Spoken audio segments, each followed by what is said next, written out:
It is a little bit muggy here, just below 70 degrees. Slight breeze out of the north. Mostly cloudy right now. We had a pregame shower. There's a look at fourth-year head coach Rex Ryan. Like we mentioned before, took some time to make a decision on the quarterback and chose quarterback Mark Sanchez. There's Mike Mularkey, the former Atlanta Falcon offensive coordinator for a short time, the coach of the Buffalo Bills in his first season with the 2-10 Jaguars right now. We've had the flip of the coin. The Jaguars won. They did defer.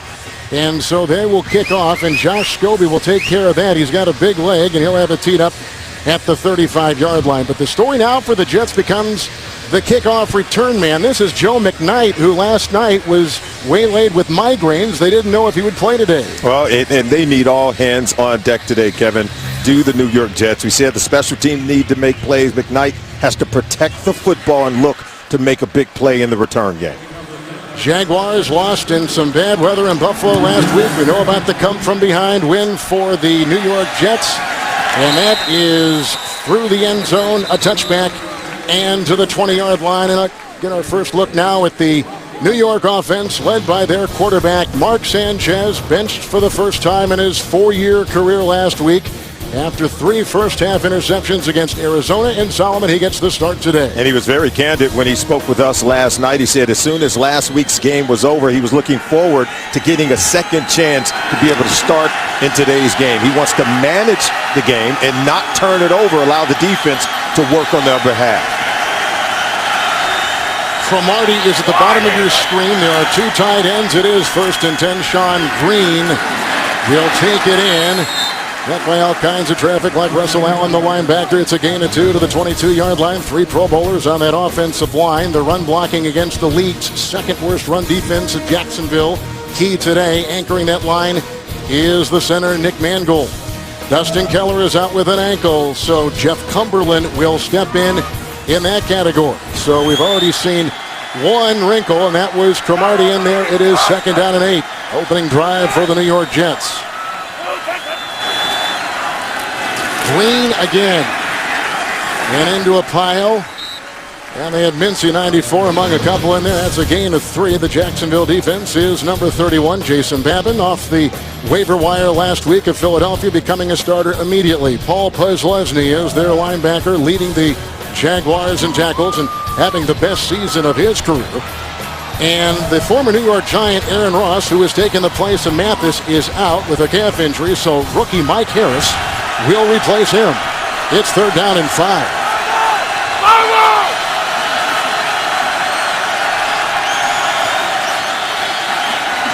Outside.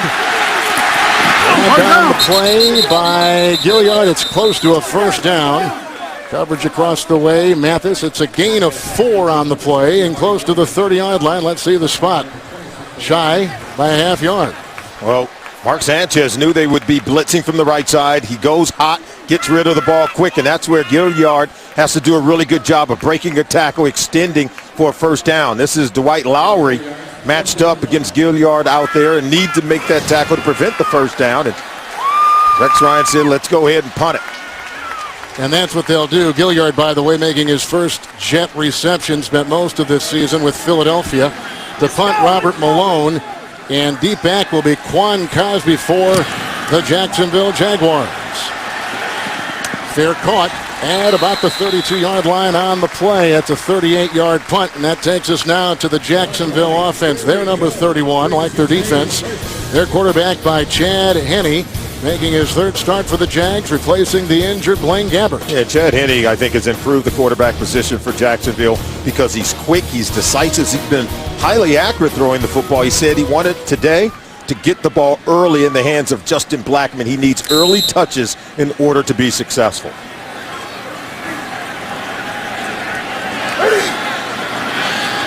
First down and 10 from the 33-yard line for the Jaguars. And Montel Owens will take it through. Out down in the play by David Harris. Jeremiah Bell getting a hand on him as well. It's a gain of about 7, and they will put him out near the 41. On the offensive line, Evan Britton starts for Mike Brewster at left guard. Brewster with a broken hand.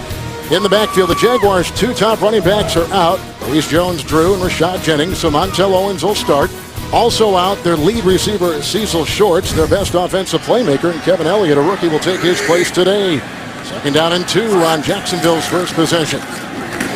Owens, he got by Wilkerson and stood up on the play by Brian Thomas, a gain of 2 and very close to a first down on that run. The defense, Rex Ryan called it a miraculous performance last week. 0 of 15. They held the second worst offense in Arizona without a first down on a 3rd down conversion. Wilkerson was playing terrific on that line with the sack. Bart Scott also solid his run defense. First multiple sack game in the past 5 years. And Antonio Cromartie faced veteran Larry Fitzgerald last week, and he'll be on rookie Justin Blackmon today. In fact, he'll follow him from side to side.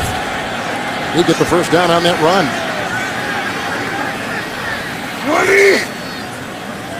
The running back in there right now is Richard Murphy. He's out of LSU. There's a block by Mercedes Lewis and a tackle on the play. David Harris, it's a gain of 3 to the 47. Well, the New York Jets come in very confident against Mike Mularkey's offense. Remember, this offense for Jacksonville went 1 of 10 against Buffalo in Week 13 last week, and Rex Ryan was very proud of his defense. The fact that they did pitch a shutout, going 0 for 15 to the Arizona Cardinals against Rex Ryan's defense. He feels his defense has a huge advantage to that. Owens back in. It is 2nd down and 7.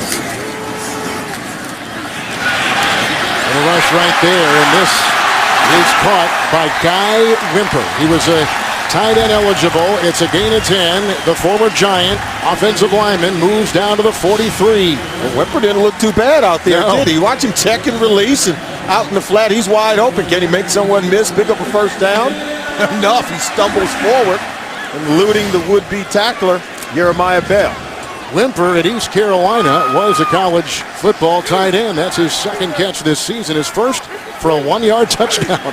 Here's a 1st and 10 at the 43. Greg Jones, the fullback, is in there at a block on Scott, and Montel Owens will slither his way down to about the 38 and pick up 4 on the play, make it the 39-yard line in Jacksonville's first possession. Mike Mularkey playing with a short deck. He's without his star running back in Maurice Jones-Drew. He was out Rashard Jennings, and so they go with Owens, and Owens looking pretty good so far in the ball game. 3 carries, 15 yards, averaging 5 yards a pop. It's not too bad for Mike Mularkey's group. They need balance in order to be effective.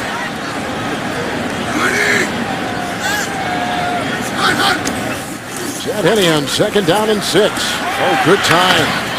Good block by Meester to center, and that's caught by tight end Zach Potter. That's just his 2nd reception of the season. It's good for a gain of 2. It's the 37. You were talking about the running back. Owens, he is a special teams demon. He was a 2-time Pro Bowler on special teams for the Jaguars. Well, and we talk about confidence coming into today's game. That's where Jacksonville feel like they can make some plays on special teams. As you take a look at Montel Owens, the Jets' special teams have given up plays this year. Uncharacteristically, they've allowed big plays.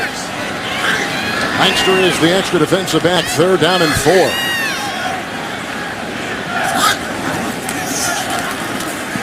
Henne covered on the play by Kyle Wilson. He'll be close to a first down, too, as they went outside.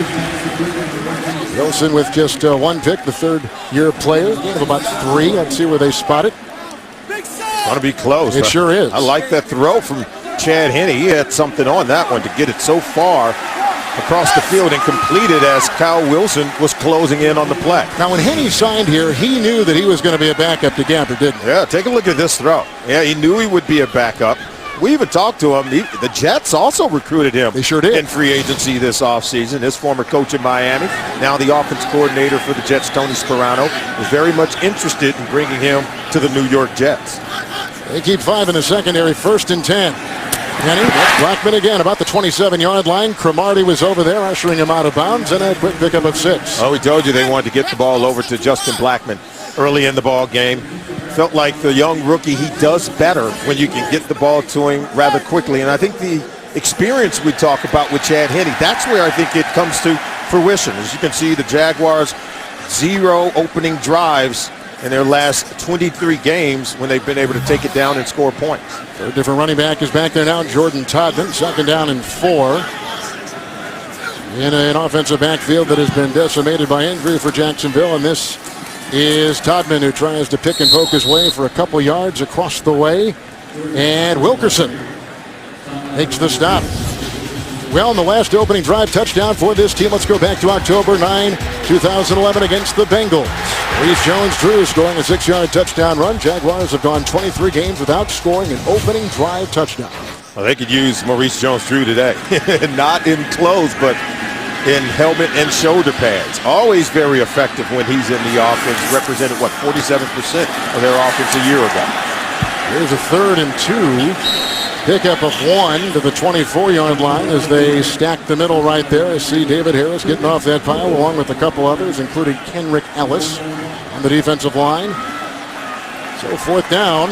Well, if you're 2 and 10, why not? Why not go for it on 1st? Yeah, you're 2 and 10. You want to try to get out in front. Because with a lead, if you're Mike Mularkey, you want to get a lead on the Jets and try to force Mark Sanchez to have to come out and make plays against your defense, take them out of the run game. Todman is in. Wimper is the extra offensive lineman. 4th down and a yard. Greg Jones pile driving his way for the 1st down to the 20-yard line. A gain of 4. They get the 1st. Mike Mularkey loves Greg Jones. He says he's what we want in a football player on our team. Tough, physical, smart, student in the classroom. You can see he trusted him on the 4th and 1, and he paid off the call from his head coach. He's been battling a thigh injury, too. He's missed a handful of games for this team. He's less than 100%, but he's better than most, even though he's 80 or 90%. Owens back in. The truck play of this Jacksonville tried for them after the Jets had to punt. The tackle is made by Kyle Wilson, run by Montel Owens. The big play on this drive, if you want to call it big, just a 10-yard pass to a offensive lineman who is eligible, Guy Wimper. Their ability to convert on 3rd down as well as allow them to extend the drive. So far, 12 plays, 51 yards. As you can tell, Henny's experience for this football team has really paid off. It's something I think they can build on towards the end of the year. Still the 2 tight ends, 2nd down and 6.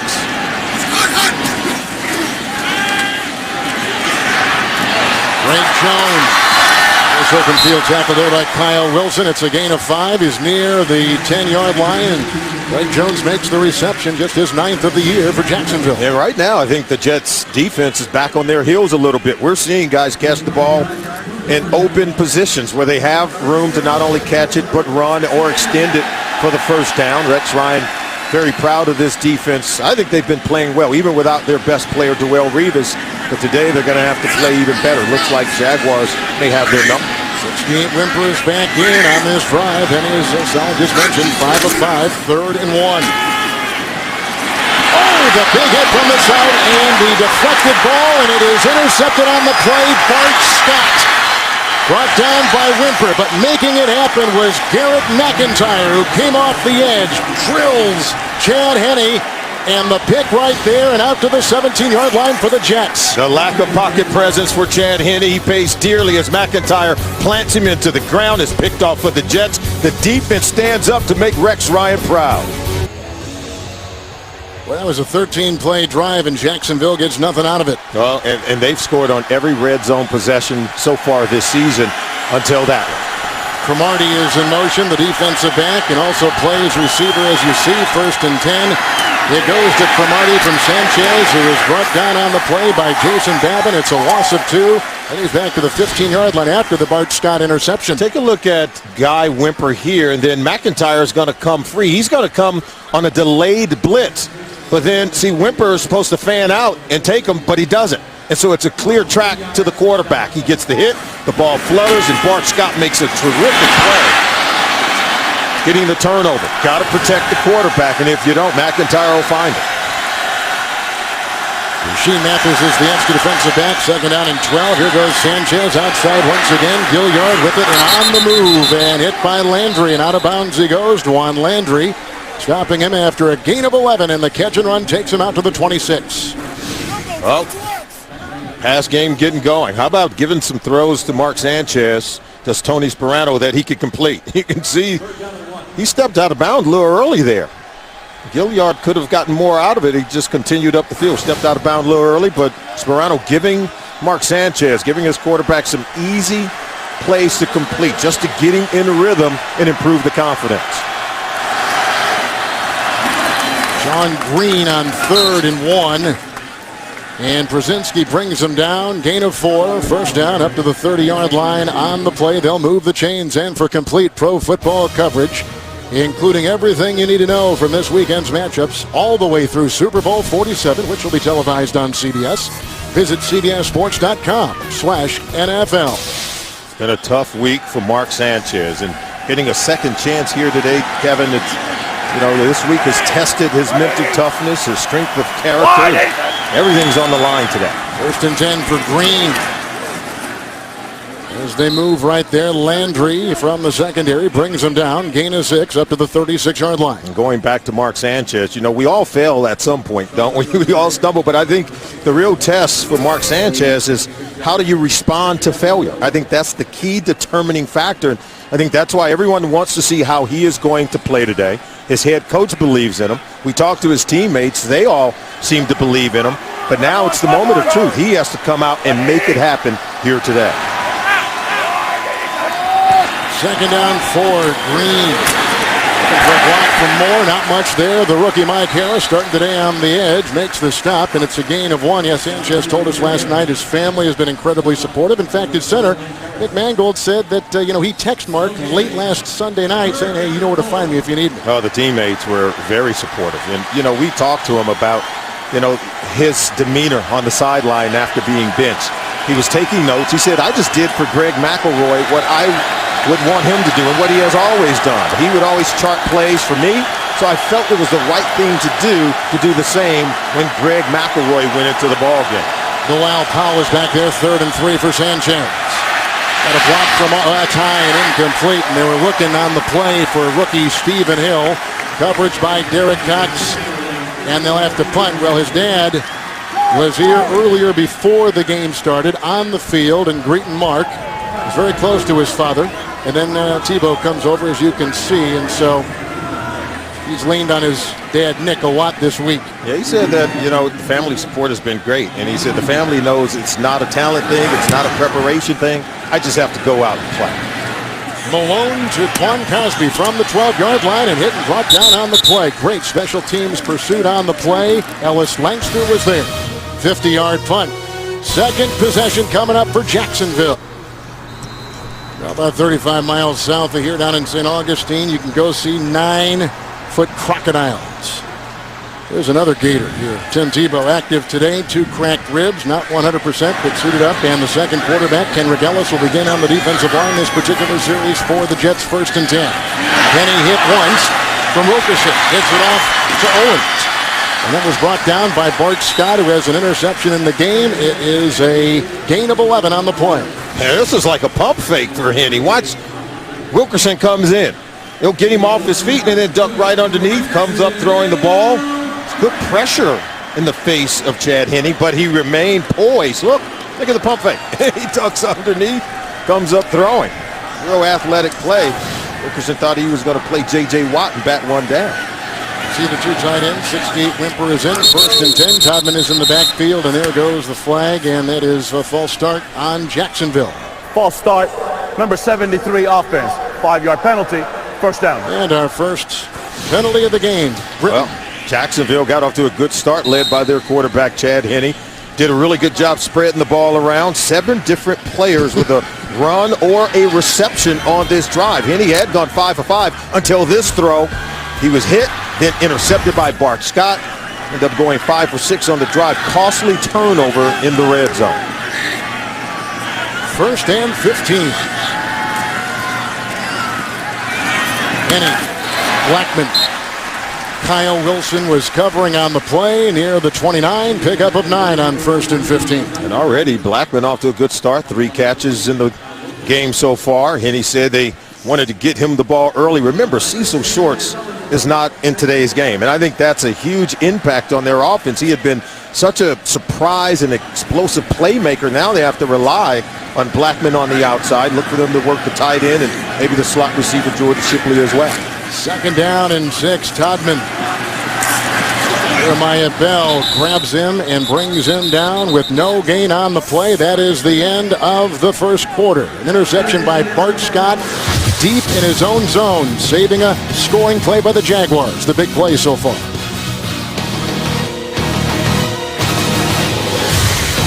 Here in Jacksonville, an interception by Bart Scott in the red zone was a big defensive play for the Jets, but offensively 3 and out.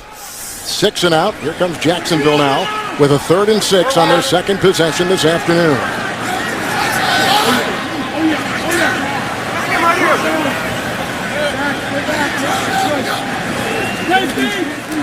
Henning with the blitz by Bell. The incompletion. They were looking for Elliott. There were 5 in the secondary. The pressure was there. Bell led it all the way. They got a punt.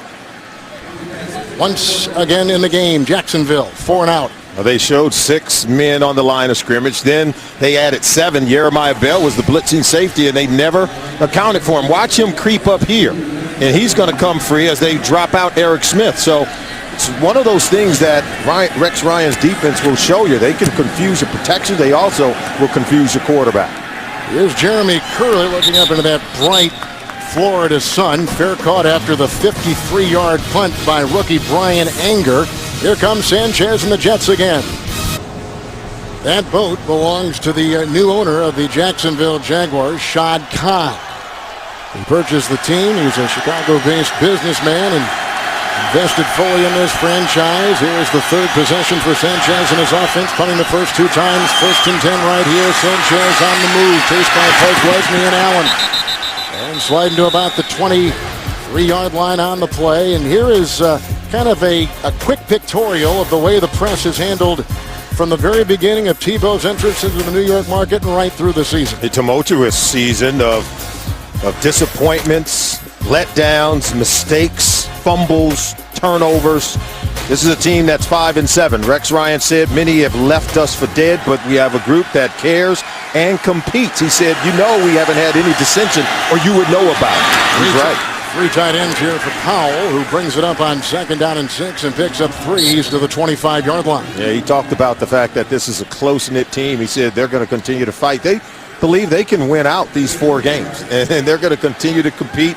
I love the attitude when we met with both Rex Ryan and some of his players yesterday. They seemed like they're ready to make a move. The point is they have to go out and play better. Mark Sanchez have to protect the football and can't turn it over. I think that's priority number 1. Dukas is in as the left guard on this series. 3rd down and 3.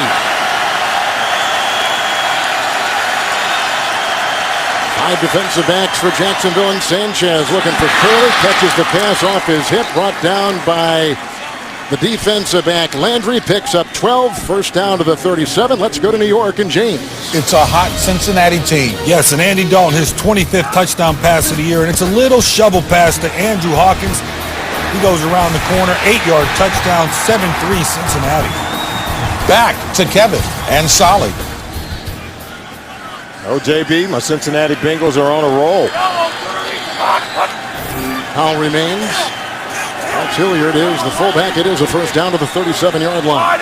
3 and out, 6 and out in the first 2 possessions for the Jets. Powell right into a thicket of defenders. There's not a whole lot right there. And the tackle made by rookie Julian Stanford on a gain of 4 just beyond the 40-yard line. What did Rex Ryan tell us was the key to victory? Rushing attempts, completions, win the turnover battle. He feels that's their key to victory every single week.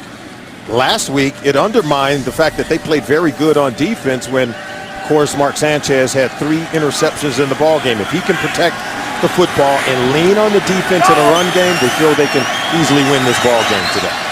Cromartie atop your screen, 2nd down and 6. Now once again, Mosley jumps on the former Jet and also put down by Paul Lesney on a gain of 1 near the 42. Right now, you have to give the Jacksonville Jaguars credit defensively, not allowing the Jets to rip off those run plays. But I love what Nick Mangold told us as we take a look at Paul Lesney. Nick Mangold, the center for the Jets, said that the run game is like chopping down a tree. You have to keep swinging the axe, and with every swing, something good will happen. Then all of a sudden, the tree comes tumbling down. They believe the run game works the same way. Problem is, they need Paul Bunyan to be chopping. Here's a 3rd and 5, and both slipping across the way. And look at Cox was defending, and the player down right there and holding on to the knees. You can see the rookie Stephen Hill, and that does not look good. As they slipped on the surface, we told you earlier it had rained. Defense number 21. The ball will be placed in spot of the foul. Automatic first down. It had rained before the game. The field was slick, and we just saw maybe some residual effect right there, unfortunately, for the Jets and rookie Stephen Hill. He's been battling a knee injury as it is. Didn't practice on Wednesday. Limited on Thursday, holding his knee on Sunday. There is in the mix right there, Stephen Hill. He is laying down and taking a look at his knee. It was his right knee. Schillens is in there replacing him.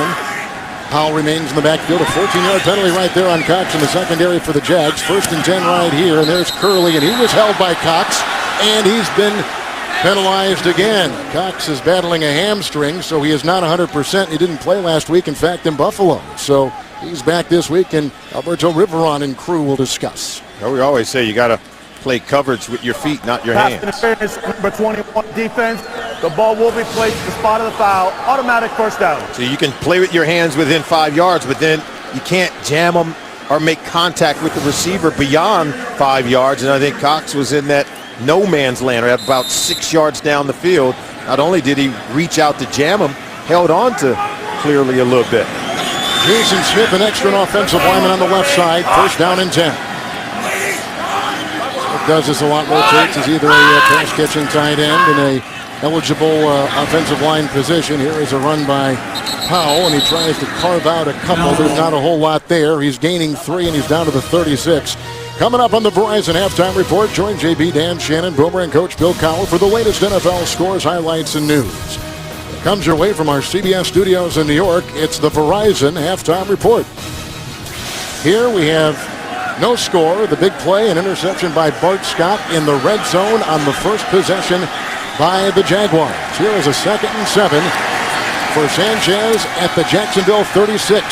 Good block by DeBrickashaw Ferguson over the head of Curley. The defense on the play by Cox, who's been penalized the last 2 plays for Jacksonville. And this is one of the things that have plagued Mark Sanchez, accuracy. He's going out to Curley. Now just hit him. He overthrows him, throws it high. Ball could have been intercepted. When the receiver, Curley, comes out of the break, look, the ball's got to be right on him, Kevin. Can't be high, can't be inside. His 55% completion percentage is a number that really, I think, has the entire organization and everyone in New York questioning as to whether or not he can be their starting quarterback of the future. 6 defensive backs, 3rd down and 7. They come around to Ricochet Ferguson. There's a fumble on the play. Jason Babin was the none to knock it away, and that is a fumble. A turnover.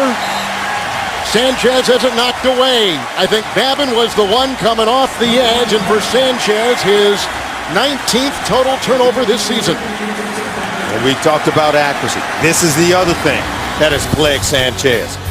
Got to have ball protection. He's hit, he's stripped, he's fumbled. Something we've seen way too much from Mark Sanchez. We are back. You can see Mark Sanchez, his 45th turnover in the last 2 years, tied for most in the NFL. We know Phillip Rivers has turned it over. Well, Mark Sanchez has done the same over the last 2 seasons. Starting line out there for the Jets. 1st down and 10 here on the turnover by the quarterback Sanchez. A handoff to Montel Owens. Not right there because Muhammad Wilkerson makes the stop. 1st round pick last year. That is a gain of 3 by Owens. An aerial coverage of today's game in overcast Jacksonville, provided by DirecTV. We talked about rushing attempts. We talked about completions and winning the turnover battle. This Jets defense has played well. Tim Tebow has to play to their strengths, Kevin, and not give the ball back over to the opponent like what we've seen last week and so far this week. 2nd down and 7. He's got the rookie Elliott. Working on Cromartie, working on Bell. 22-yard strike. Put him down to the New York Jet 32. Well, we've seen Henne be very accurate throwing the ball and decisive, too. Look at this throw to Elliott. He gets inside of Cromartie. It's an excellent throw and great catch. He wins the battle of leverage, beating Cromartie inside. And Cromartie said that he had to be physical with these wide receivers. He didn't get up to the line of scrimmage and jam Elliott at all. laying off now.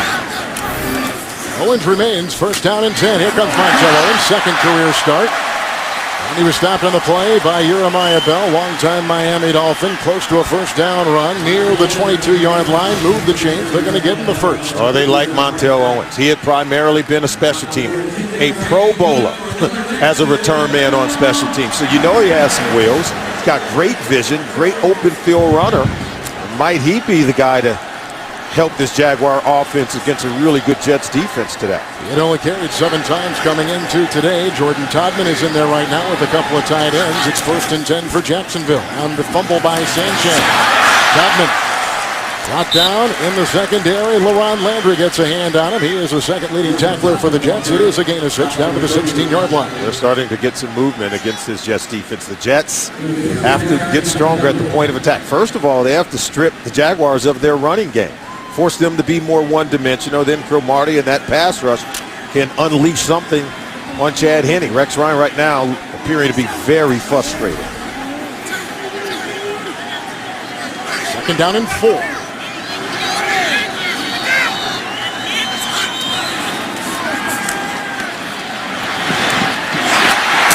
Greg Jones, and he is the fullback, and it's a gain of 3, and he was brought down by the leading tackler, Brian Scott. So on the second 4, picks up 3 down to about the 12. You got to be impressed with the way Henne has played today. Yes, he has the red zone interception, but he's 9 of 11 today, 72 yards throwing the football, very efficient when the protection holds up. But remember, as they are now inside the red zone again, this Rex Ryan defense, they'll give you some different looks. They're capable of striking and making a play, and he's got to protect the football equally as well. 3rd down and 1. Greg Jones trying to carve his way in there, and Bauha was the one to plug the gap. Harris was there as well. There is no gain on the play. It is 4th and 1, and they remain at about the 12. Wilkerson was there getting some penetration against Mike Mularkey's offense, trying to decide if he wants to go for it on 4th down. Now they have converted a 4th and 1 earlier in the game. Yes, they have. And we said it before, they're 2 and 10. You have nothing to lose. But I think that sooner or later, you've got to start turning some of these turnovers into points. Last I checked, it's the one statistic that always holds up. You have more points, you tend to win the game. They're going to take a timeout here as that play clock, as you see on the far right, continues to roll down. The Jets are 5 and 7. They've won 2 of 3, but overall lost 4 of 6. Jaguars on the move. They're going to think it over. Jacksonville called the timeout, thought things over on 4th and 1. They'll go for 3. I think they have to go for 3. You have to come away with points on this second red zone possession. Came up goose egg on the previous possession when they were intercepted. Here's the record-setting kicker, Josh Scobie. It is a 31-yarder and 3 on the board for Jacksonville on that drive. They got a 22-yard pass to Elliott, a 10-yard run by Owens. They cash in on the fumble by Mark Sanchez. That's the St. Johns River here in downtown Jacksonville. When they had the Super Bowl here, they had all kinds of cruise ships docked up on the side of the river, and people use those as hotel rooms. They needed more space, and that's where they got it. Well, we just saw a 31-yard field goal by Scobie. They cash in on the fumble by Sanchez. And here's the ensuing kickoff by Josh Scobie. And McKnight lets it roll right away. If you missed us in the beginning, he had migraines last night. They weren't sure if he was going to be suited up. 4th trip out there for Mark Sanchez, down by 3. After last week's game, Solomon, Mark Sanchez went home and he said, well, you've played yourself into this position, and now you got to get it back. But he's got to protect the football, and you have to wonder if he turns it over again, particularly here in the first half. Is there a quick hook here? Do we see a Tim Tebow? Rex Ryan's going to have to make a decision. Here's a 1st and 10. Sanchez on the move, and he's got his receiver, and it's caught by Chaz Schillens, a former Oakland Raider. A 17-yard pickup, and he's up to the 37. So they come out, and already they're just going to dial up a throw. They get him out of the pocket. Nice throw. Great accuracy while on the move by Mark Sanchez. Remember, Kevin, he's completed 50% or less in 6 of their 12 games this season. That's not nearly as good as what you would like. So that's where he has to improve his completion percentage. With Swanson back in at the left guard, 1st and 10 for Sanchez. Sean Green Holding on for dear life is Paul Puzlesny. It's a gain of 5, and he moves him and Puzlesny out to the 42-yard line. Green. Mark Sanchez, it's well documented his struggles. Of course, early in this game, he's had some incompletions, overthrow, underthrows, and missing his intended receivers, and then not protecting the ball when he's hit in the pocket. Got to have 2 hands on it, possess it. Already 1 turnover. His 19 turnovers are more than 11 teams' full total on the season. Sanchez, 2nd down and 5. Got a block for more on the move. Needs the 47. Has the first and slides in front of the rookie, Julian Stanford. It's a pickup of 8 on the play. Sanchez on the ground, on the move. A gain of 8. This is a good decision by Mark Sanchez. He's quick, he's decisive, he's feeling the pressure, climb the pocket, now take off and do something. And this is what Rex Ryan wants to see, a confident, more assured, good decision-making Mark Sanchez. Mark 58! Again, the 2 tight ends, 1st and 10 for Sanchez. Green. And stopped up inside, minimal gain. Sanchez said he spoke to former teammate Mark Brunell. And Mark says, hey, listen, you think you had it bad? I was booed one time so bad in Washington. There were chants for the backup quarterback's name. And his 2 small children, he said, were in the audience, and they were chanting for the backup quarterback's name, too, and they were booing. Hey, if you play any length of time in the National Football League, you're going to hear it. Yeah. And the ability, as we said before, to bounce back from it, I think is the true test of character. 2nd down and 9 outside. Oda got some space right here with Curley, and they quickly, and he fumbled the ball, and it's recovered by Jacksonville and picked up by the former Jet Lowry. Off to the races, chased by Cumberland. He's all the way for the touchdown. Curley caught it, coughed it up, and vacuumed in by Dwight Lowry. You can't blame this one on Mark Sanchez. It was a good throw from Sanchez to Curley. And watch Curley to the outside. Makes the catch, trying to create yards after the catch, trying to stretch for the 1st down, doesn't protect it. Derek Cox strips it. And look, is he touched while on the ground? Did Curley touch Lowry while he was on the ground with the football? Because if he did, then Lowry would be down by contact. Now there you see it. It is a fumble. Ball's out. Now there he is. He's on the ground. I can't see from that angle if Curley actually touches Lowry, because if he did, they're going to have to bring this ball back, Kevin. Now they review all turnovers automatically. Take a look. There's Lowry. Now there's some contact right there. Clearly. I believe he's down by contact. There's no touchdown on the play.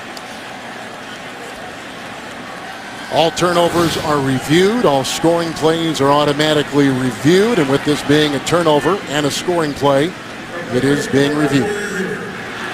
Wow. Rex Ryan knows the only way they can come in here and lose a game is start turning the ball over, as they did 1 week ago against the Arizona Cardinals.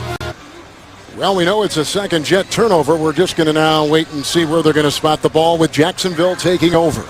Well, this is something that has to frustrate Rex Ryan and this football team that is the New York Jets. They seem to have been snake bitten. You rode through all the headlines, not just for the season. How about the headlines we've seen just this week? We didn't know who was going to be the starting quarterback. 1 of 3. Was it going to be Greg McElroy, Tim Tebow? We talked to the coach last night. He said that he thought long and hard. He wanted to get it right, decided to go with Mark Sanchez because he's won a number of games in the playoffs against guys like Carson Palmer, Tom Brady, Peyton Manning, and Phillip Rivers. Said that he had earned and maybe deserved a second chance, but right now so far not looking so good. The New York media had framed the decision as perhaps the biggest in his 4 years as head coach, and he had to think about it last night when we talked to him. He said, I don't know if that's true. He didn't seem so sure about that one, though. Right, yeah. He may be sure about who to start at quarterback, but not on how big the decision is.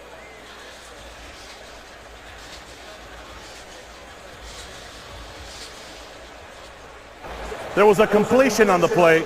After the completion, the player fumbled the ball, recovered by the defense. While he was down, he was touched. Therefore, it is not a touchdown.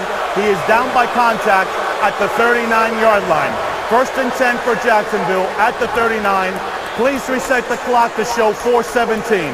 4:17, please. 2 consecutive turnovers for the New York Jets. Yeah, and Gurley makes a critical mistake. Doesn't protect the ball as he's going for the first down, but he makes up for it, maybe minimizing his mistake on the fumble because his ability to touch Lowry right there saved a touchdown.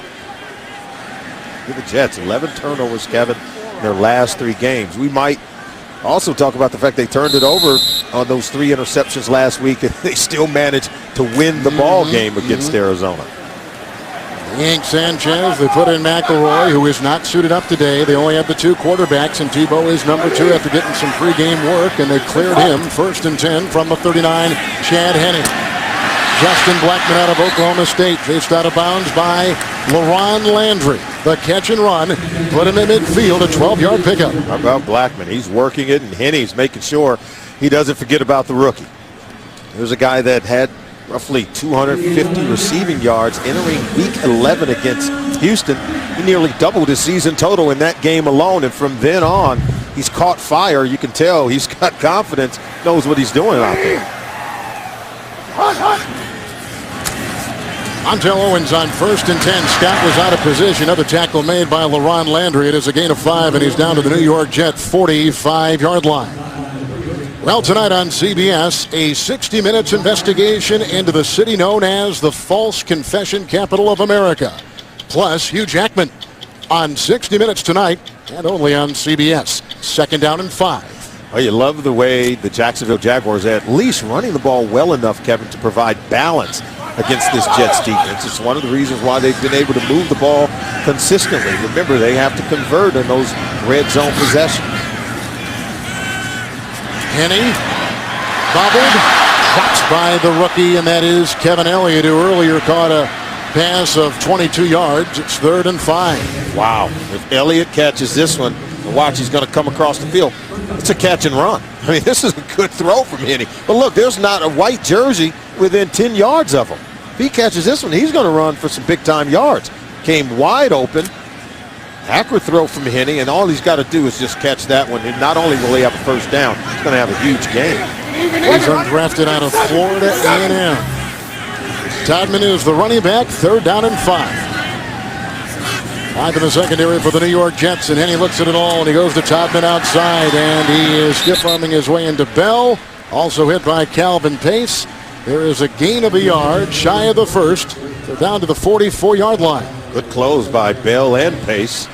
There was no gain on that one. And Henne's going back to the 2nd down play when Elliott dropped the ball. That's how you keep the offense on schedule. You have those kind of opportunities. You have to take advantage of it. Curley's going to go back to receive the punt. 2nd punt in 4 possessions for the Jaguars. Can't cash in on the fumble by Curley and the Jets.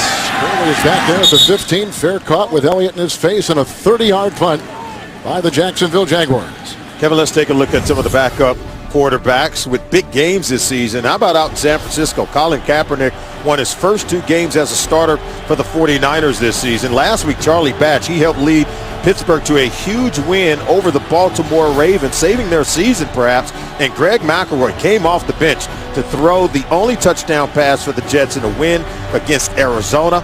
That was just huge. So backup quarterbacks play a huge role for their football teams. Could Tim Tebow be in that role this week for the New York Jets? Jacksonville's made a change of cornerback. Mathis has taken the place of Derek Cox, who's had 2 penalties on him. Here's Sanchez, 1st and 10. Dropped by Lex Hilliard.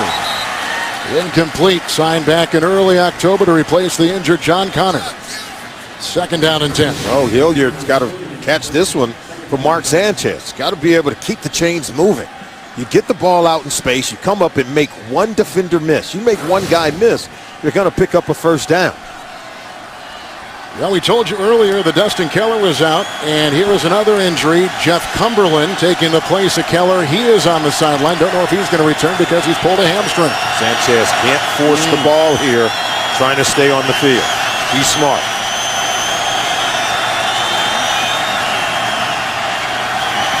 Howard aside. On 2nd down and 10, Lowe going for Gilliard, and it is incomplete, which brings up 3rd down and 10, and Mathis was there with the coverage. Gilliard hadn't been around much. Sanchez expecting the back shoulder throw. expecting Gilliard to open up and come back to the ball. See, he throws it right at the chains. I think this is a good throw from Sanchez, to be honest with you. Gilliard, he drifted at the top of his route, which rendered that ball to be thrown low right around his feet. Into the nickel, 3rd down and 10 for Sanchez.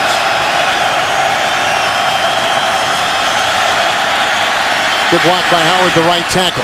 It's off to Ruin, and he is up then with a big-time stick right there, made by Dwan Landry. His brother LaRon plays for the Jets. It is a catch and run of 2 by Conrad Ruin. They're shy of the first. They got a punt. Well, they play for 2 different teams, but they hit and lay a lick just the same. Take a look at this tackle by Dwan Landry. Comes up just like his brother. They're good football players and playing a long time in the National Football League. LaRon is his younger brother. Dwan is older just by not that much. There's another timeout by Jacksonville. Now they've got 1 remaining. Jets have all 3 timeouts remaining. Those Landry boys grew up in Louisiana. And Dwan, who has played for Baltimore, 5 years in fact for the Ravens, and LaRon, who played his early years as a number 6 overall pick for the Washington Redskins, and Malone to punt.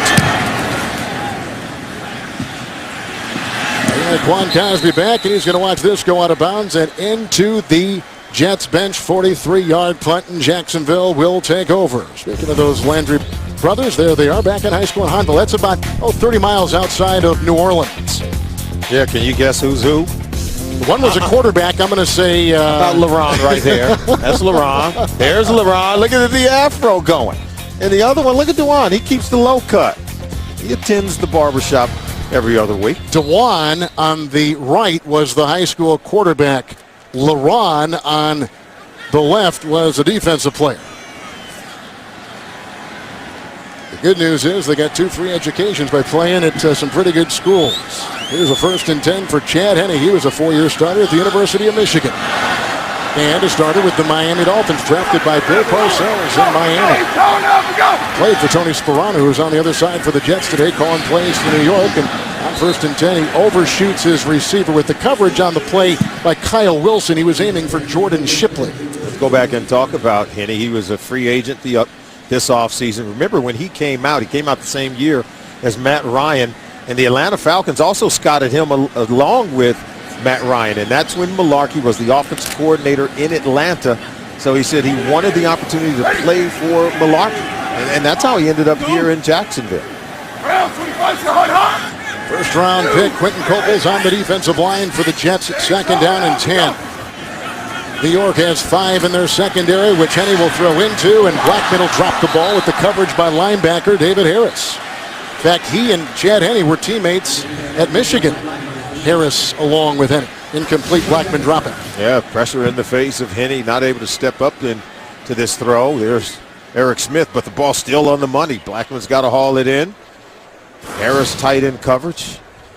We've seen a lot of drop balls today from both teams. Well, we sure heard a lot of praise about Henne, his professionalism, the way he has tried to inject himself into this new team. The way he has worked with the young wide receivers. We've seen some shorts sort of come of age with Chad Henne at quarterback. 3rd and 10, going deep and looking for Blackman.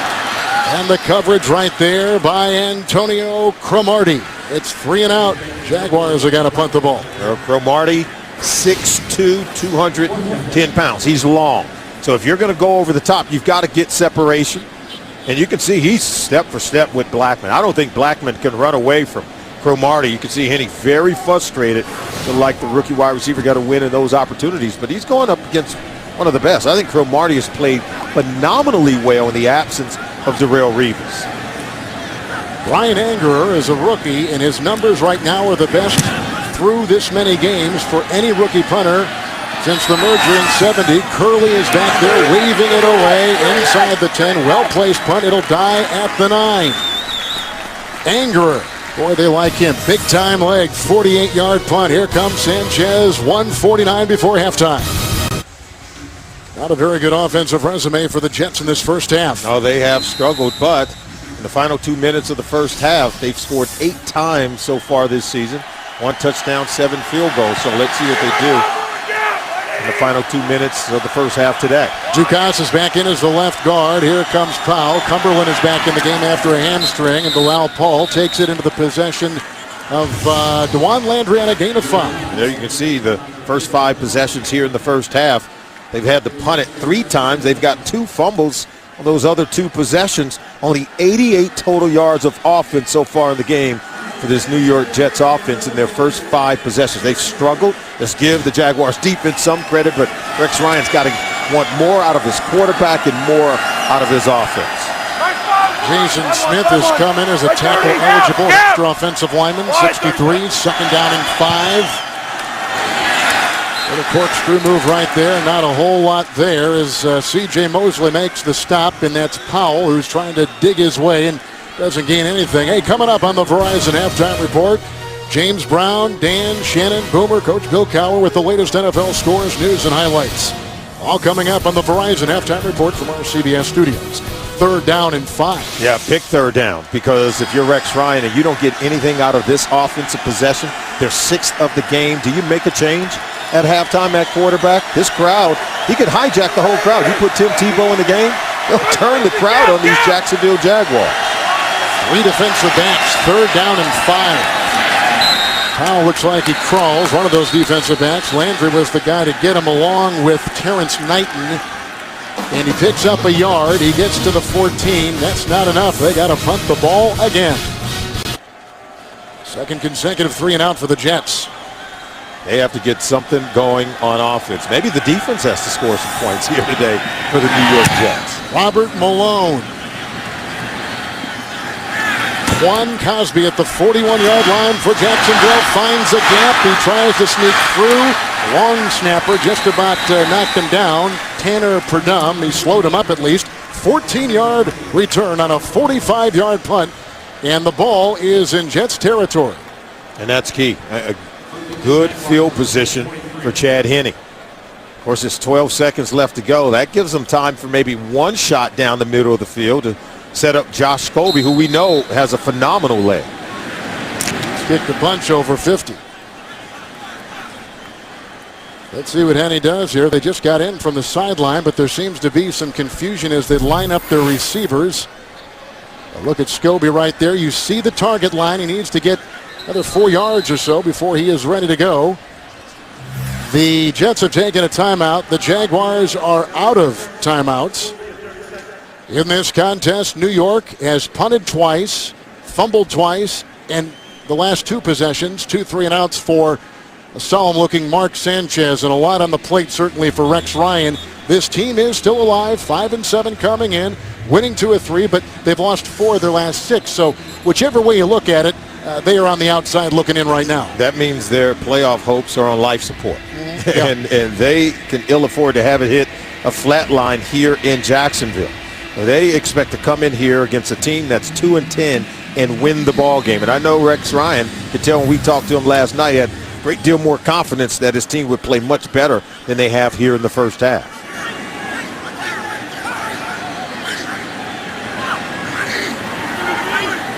Jets have got 5 in the secondary, 1st and 10. Henne, Shipley, Cromartie knocks him out of bounds.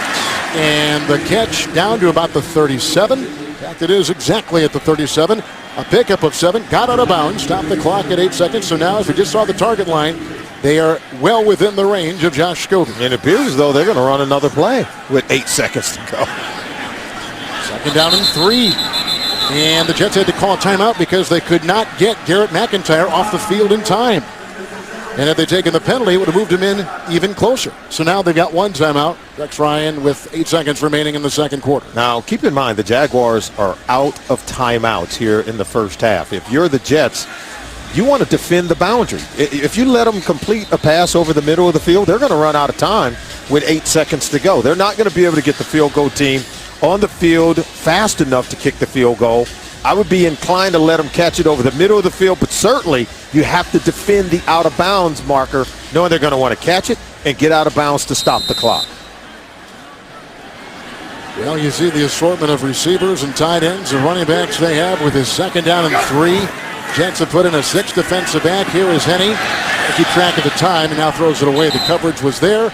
The opening was not. He was looking maybe in the vicinity of Mercedes Lewis. They're going to try for three, and Scobie will come out onto the field in 3 seconds remaining in the first half here in Jacksonville. Jets defenders did exactly what I expected. They jumped the out route. They defend any throw towards the boundary. It was smartly played, forcing Henning to throw it away. This is a 55-yard try, his season-long 50. There is negligible wind inside the old Gator Bowl here in Jacksonville. A 55-yarder. And he's got distance but no accuracy, so he is wide left, missing from 55, which takes us to halftime. We'll be back with the Verizon Halftime Report after this message and a word from your local station. You're watching the NFL on CBS, the home to Super Bowl 47. Halftime score and some of your first half thoughts. Well, I'm still waiting for some offense to break out in this football game. The New York Jets in 6 possessions, all we've seen is 4 punts, 2 fumbles, and less than 100 yards total offense for the New York Jets. And both offenses have struggled. Chad Henne got them off to a good start, but this interception down inside the red zone cost them some points. And then you see the fumble there by Mark Sanchez. It turned into a Josh Scobie field goal. And this team continues to put the ball on the ground. Jeremy Curley, he puts it on the ground. It's recovered by Lowry. And you can see 2 turnovers so far in the game for the New York Jets. So that problem continues to plague them. And the Jaguars have 3 points off those 2 turnovers. They turned it over also. Maybe it's the team who can protect the football the most. That's who's going to win the ball game. I think if you're the New York Jets, your halftime adjustment is you've got to be more productive running the football to help Mark Sanchez manufacture offense. We saw 3 turnovers on there. There were 2 by Rex Ryan and the Jets. There was a fumble by Sanchez. There was a fumble by Curley. Jacksonville. And we see that we've got Jacksonville receiving. They won the opening flip. They deferred, and so the Jaguars will get it to begin the second half.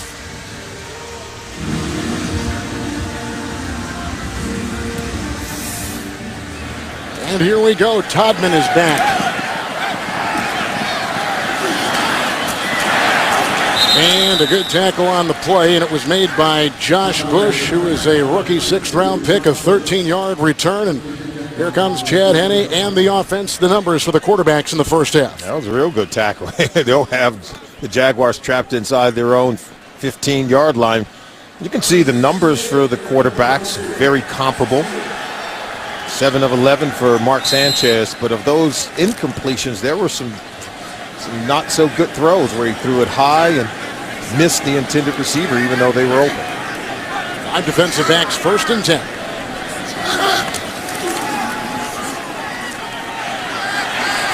Henne, and incomplete for Blackman with the coverage on the play by Landry. There was a good block to get that away by the running back, Richard Murphy, who bought time for the quarterback. Well, this one was well defended by that Jets secondary. You could tell they were on top of it. What did Mike Mularkey tell us about this Jets defense? He says, they give you a lot of different looks. They want to confuse you. They give you some things that aren't in the playbook. He said, that's how we want to be. He said, but right now with so many injuries, so many players out right now, he feels they're very vanilla on both sides of the ball. 2nd down and 10. This is Murphy's out of LSU, and shiftily takes it up to the 19-yard line, picking up 9 on the play. He was undrafted, and he was on IR a season ago for Jacksonville. Yeah, Jacksonville Jaguars, you can see in their possessions in the first half, only 1 field goal. Then they missed one just before the end of the first half, and they've been forced to punt it 3 times. And then we told you about the early interception, but they had an opportunity to score some points. But Henne was picked off down inside the red zone. Ready. It's 3rd down and 1. Henne. Over the head of Blackman in the vicinity covering was Antonio Cromartie. So a quick 3 and out to begin the second half for the Jacksonville Jaguars. Well, Henne, they're going to get him out of the pocket. Watch it, Kevin. Get him out on the move, trying to get it over to Blackman. Well defended. See how Cromartie undercut that route? That was just well played by Antonio Cromartie. Watch him undercut this throw. See how he gets in front of it? That's why the ball's thrown high. Had Henne put it right on the money, Cromartie was in great position to get an interception. Anger to punt.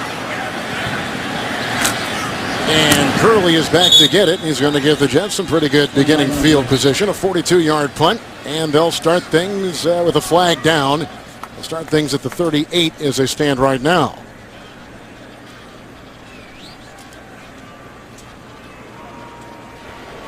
Illegal motion, number 30 on the kicking team. Will be added on to the end of the play. Jordan Todman was guilty for the Jacksonville Jaguars. There's a look at Mark Sanchez. He's going to start the second half, and you have to wonder when Rex Ryan has seen enough. When will we possibly see Tim Tebow returning to his hometown? Will there be a quick hook for Sanchez if he has another turnover or for lack of production on the offense? McElroy is not suited up today. He is inactive.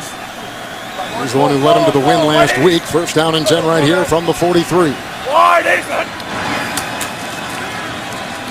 Good block by Howard, the right tackle. That is right on the screws at the 48-yard line. The catch was made on the play by the receiver Schillens. The hit on the play by Allen, among others. Mark him at the 47-yard line. See, I think if you're Mark Sanchez, you've got to come out. You've got to assert yourself as the leader of this football team on this first possession in the second half. If I'm Rex Ryan, I don't see something early here in the second half for Mark Sanchez. I got to think about going to Tim Tebow. He gives you something, especially down inside the red zone, Kevin. I think that you need something to spark this offense. Two tight ends on first and 10. Sean Green, and he finds a hole over the left side and works his way to the 39, and that's a pickup of 8 on first down for the Jets. Yeah, how about the run game in order to spark this offense? Matt Slauson at the left guard position, Brickashaw, Ferguson, Nick Mango, the stellar center, starting to get some movement. Mango told us it's like chopping a tree, and it takes multiple swings, but sooner or later that tree comes down on one swing. But it's the accumulative effect that they want to wear down this defense by multiple runs. 0 points in their last 17 drives, led by their current quarterback Mark Sanchez. Derek Cox is the player down, and we can see that they've gone scoreless, with Cox getting up very slowly, and Rashean Mathis will take his place in the secondary for Jacksonville.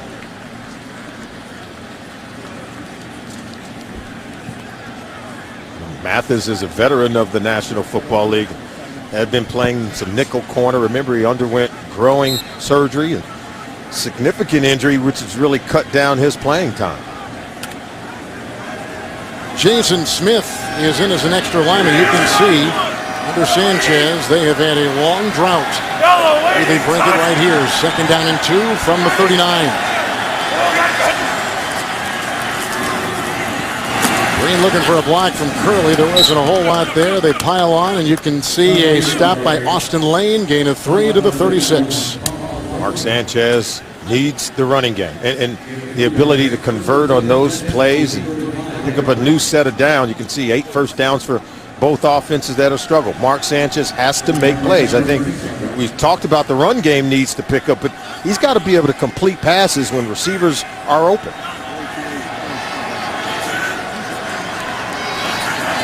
First and 10. And again, and he spurts through, and he takes it right down to the 27-yard line. That's the kind of run they need right there. Gain of 9, tackled by Lowry, put him at the 27. Yeah, they continue to swing that axe, Kevin. This is the 19th run play of the game for the New York Jets. You can see they're starting to find some leakage in this Jaguars defense. When they run the ball 30 or more times for Tony Sperano, they're 5-1 in those ball games. It's all about getting those rush attempts that Rex Ryan talked about. Two tight ends in on second down and 1. Green again, carving his way for a first down. Alu makes the stop, and it's down to the 22-yard line of Jacksonville. Where is in your opinion, where are you gauging the confidence level of Mark Sanchez now? I think it's about the same as when he started the game, which is the same as it was at the end of last week when that Arizona game concluded. Because he hasn't made plays in this game. In fact, the only play of significance was on the fumble. And so he's got to overcome that and start to exercise some positive plays. McKnight is in, but they go outside to Curley on 1st and 10, who's grabbed by Harris, and he works his way to the 15-yard line with a gain of 6. Well, so far, 6 plays on this drive. 4 of them have been runs, and of the 2 that have been passes, how about this? Mark Sanchez has completed both of them. So right now, you're getting a good mix, a good balance of run and pass, led primarily by giving the ball to Sean Green. Now here inside the red zone, got to be able to run it. This is where I think Tim Tebow can really help their football team. Powers in, 2nd down and 4, breaking free and takes it inside the 5. And again, Harris is there with the stop. With a good run right there, Bilal Paul, 12-yard pickup. Oh, check it out. This left side, we talk about it. As you can see, there's Slauson coming down inside, getting some room to run, getting to the second level. Paul plus Lusney. Anytime the middle linebacker is in chase, it's a good thing for your offense. On the drive, Schillens got 1 for 10. Green runs a 6 and 8. Powell right there for 12. 1st and goal. And Green is shot. He didn't get in. It's a gain of 3 on that 1st and goal from the 4. So 2nd and goal coming up for the Jets. Did he stumble and fall? Because it looked like he came through that trash pretty cleanly. I thought he was going in for a touchdown for one moment. There you see him right there. See, he trips and stumbles and falls. That ball looked like it pounced right on the goal line as he came down.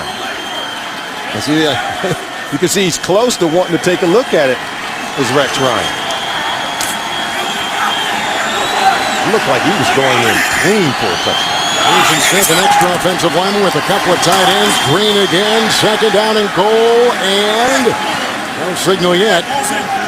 Touchdown. They got in. It was like half his body is across the goal line. Well, they had to uncover him. 1-yard touchdown run, Sean Green. And that is his 6th touchdown run, as you can see, of the season, but the first in the last 6 games. Well, this is a good run. I think if you want to know why they went 57 yards in 9 plays, first they had great field position. Then the offensive line got it going. And how about Tony Sperano putting it on his offensive line? 7 run plays on that drive. They just pounded this Jaguars defense. Were able to put some points on the board. We said they needed to be productive, and boy, were they. Green had 21 rushing yards on that drive. Jets have their first lead this afternoon, and here is the extra point by Nick Folk, making it 7-3 the Jets. Pass to Schillens for 10. Green had runs of 6 and 8. And a 1-yard dive to put Sanchez and the Jets on top. 860 yards on the ground this season for Green. He had a good 1-yard dive right there and was instrumental on that drive, which gives the Jets their first lead of the afternoon. Rex Ryan said that Sean Green's having his best season so far. He's approaching 1,000 yards for the 2nd straight year. Jordan Todman is deep back for Nick Folk's kickoff. Faking the reverse. And then brought down by Ellis Langster. Henny is back out there. He's only gone 1 of his last 8. They've got it now, 9:05 in the 3rd. We're back in Jacksonville. Aerial coverage of today's game is provided by DirecTV. After the 1-yard touchdown run by Sean Green, 1st down and 10, Jacksonville at their 26-yard line. And Richard Murphy is in the backfield, and he gets the call. And stopped on the play by Harris. It is a gain of 4. He's at the 29. Of course, Jacksonville Jaguars shorthanded on offense without the talents of Maurice Jones-Drew. You can see what they've done without him. This is the 7th game that he's been out so far this year. Remember, Kevin, he led the league in rushing last year on a last-ranked offense. Only the 2nd time it's happened in NFL history.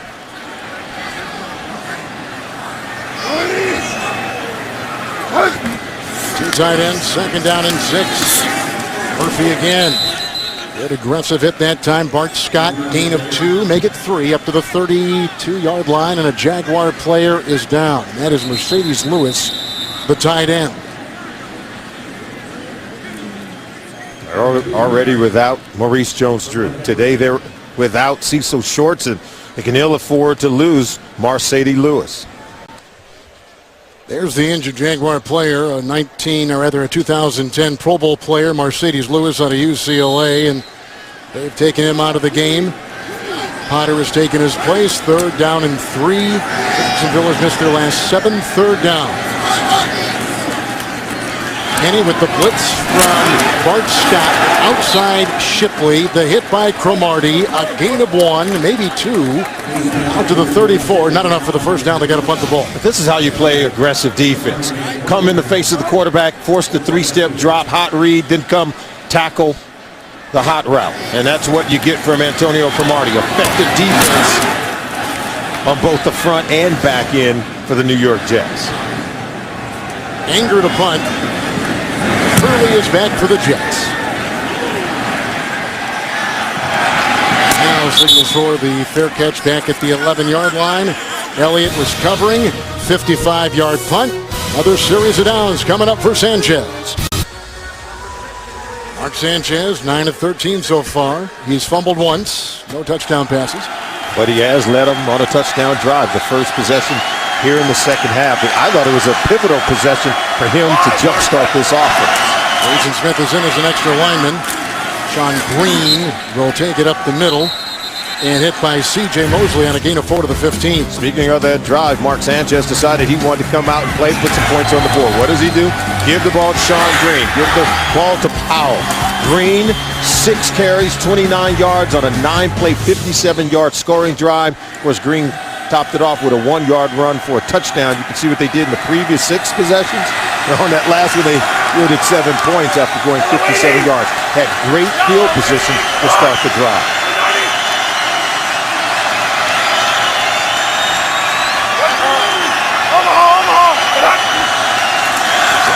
Second down and 6. Green into a thicket of defenders. Stanford, all kinds of Jaguar defenders there, as you can see, on a gain of 3 to the 17. You know, we talked to Mark Sanchez about playing in the New York market, about the criticism levied. And he says, you know what, I have to somehow try to block it out, which I find to be impossible. He said that everything is sort of blown up. He sort of joked about the fact that Colin Kaepernick might deserve some attention. He said no one talked about the fact that both he and Lindley played a horrible game last week. He kind of joked about it. He said, but all you heard is the game that I played. He understands what comes with the position of being the quarterback for the New York Jets. In the backfield is Bell, 3rd and 3. Sanchez, and out of bounds, looking for Schillens. The coverage by Cox, who has had 2 penalties thrown on him. No yellow on the field, a 3 and out for the Jets. They got a punt again. Yeah, 3 and out. This ball sails over the top. Of course, not able to be caught. Look at this right there. I just thought Cox did a really good job of widening the receiver Schillens out of bounds. That could knock off your route if you're a wide receiver in the NFL. Malone almost had that blocked, and a high snap from Perdum. And back to get the ball is Juan Cosby. Fair caught, 23-yard line, 59-yard punt. Watch it again. Coming right through. Mosley just about deflects it. Well, those numbers say a lot, don't they? Yeah, it's a game that lacks fireworks. 10 punts so far this game. Both teams have combined for less than 200 yards of total offense. No first downs, last 4 possessions for Jacksonville. 1st and 10 right here after the punt. Underneath incomplete for Mercedes Lewis, covered on the play by Jeremiah Bell. Well, no one knows the game like a quarterback. Break down all the NFL action on NFL Monday QB. That comes your way tomorrow, 6:30 Eastern, only on CBS Sports Network, the 24-hour home of CBS Sports. 2nd down and 10. Now, what do Jacksonville Jaguars have to do? I think you've got to try to find the best matchup. If you're Mercedes Lewis, you're 6'6", 200-plus pounds. You've got to win in those matchup advantages against safeties and linebackers.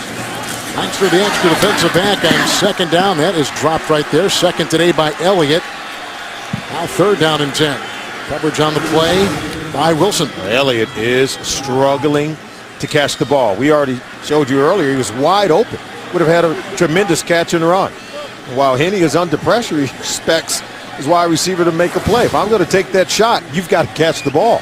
Well, the coach said he has mental errors, and that's the reason why he hasn't played as much. But, of course, he's forced into action today because Cecil Shorts, their big playmakers, out. And now today he's experiencing physical errors, not catching the ball.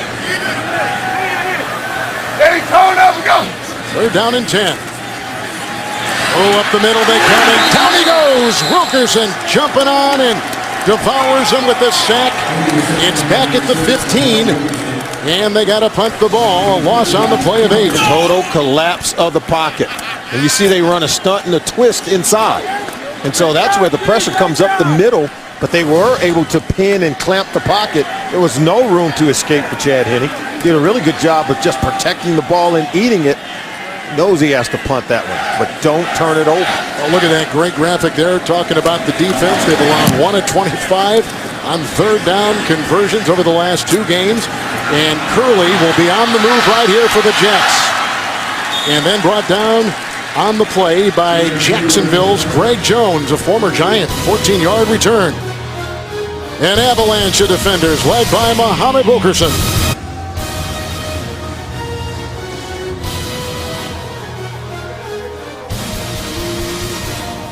Come to Canton and join the more than 10 million fans that have made the pilgrimage to the birth of the NFL. For more, visit ProFootballHof.com. 1-yard touchdown run by Green in the second half. Jets on top 7-3, and they've got a short field with which to work after the Jacksonville punt. Yeah, their best field position of the day. Here in the second half, though, the play selection has been very good. If you're Rex Ryan, he knows he has to run the football. They came out determined here in the second half. They've dialed up 9 run plays, only 3 pass plays so far for Sanchez in the second half there. Tony Sperano, the offensive coordinator, going to rely on the running game and good defense. Left guard for this series is Dukas. 1st and 10 from the Jacksonville 47. Fake to Green. And caught by Ruland. He was brought down on the play by Puzlesny. It is a gain of 5 to the 42. Your Jets believe they still got a shot, Kevin. They're at 5-7. They're one of 3 teams in the AFC East posting a 5-7 record. We take a look at that playoff picture. But boy, you got a lot of help is going to be needed in order for them to catch up to the likes of Cincinnati and Pittsburgh. Yep, Indy and Pittsburgh both losing right now. 2nd down and 5. Hilliard, the fullback. Green. Right away from Allen. Oh, he finds a seam and takes it down to the 28-yard line. Tripped up on the play by Mincy and others. It is a burst of 15, a first down for the Jets. Well, you got to ride the bell cow. Watch how he winds it back. He's able to elude a defender in the backfield, and look at the offensive lineman getting out in front. Well, they're starting to get it rolling. Anytime you can get blocking from your wide receivers on the perimeter, that's when you get the longer runs. Chaz Schilling working Derek Cox to create more room to run for Sean Green. Powell was in. Puzlesny made that last tackle. 1st and 10.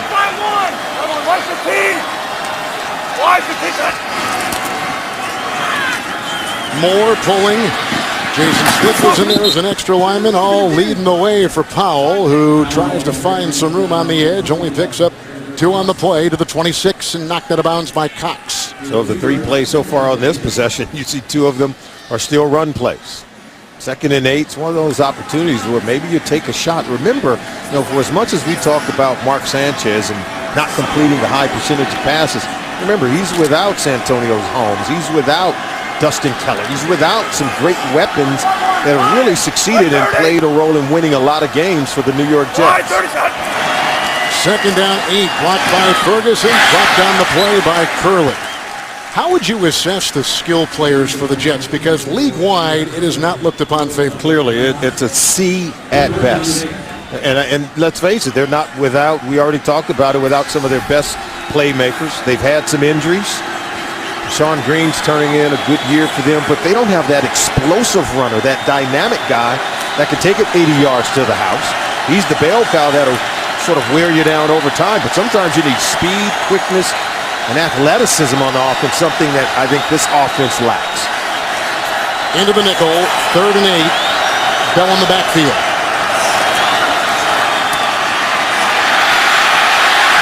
Incomplete. Cumberland was in his vicinity Mincy comes up the middle for Jacksonville. There's a lot of pressure there on Sanchez. Now take a look at the wide receivers. Go ahead and roll it. Now you tell me, is there anyone getting separation against man-to-man coverage? This is all man-to-man. No one can get open here, even at the bottom of your screen. So that's why Mark Sanchez struggles. That's why he couldn't get rid of the ball, and they're forced to settle for a field goal. Nick Folk will try one from 44. He's missed 2 of his last 3, and he puts that up and he puts that through. A 44-yard field goal to extend the Jets' lead. Folk has had a rough go right here. And the big play on that last drive was a run of 15 yards by Green to set up the 44-yarder by Nick Folk.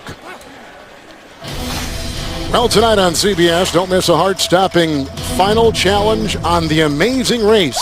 The season finale. It's tonight, and it's only on CBS. So Solomon, the Jets have scored 10 unanswered here in the third. I was going to ask you, have you ever screamed like that? Every Sunday. You can see Jacksonville limited to only 9 yards here in the third quarter. Jets defense has turned it up as much as the offense has gotten it going. They've had 2 scoring drives for the New York Jets. 1 touchdown settled for the Nick Folk field goal.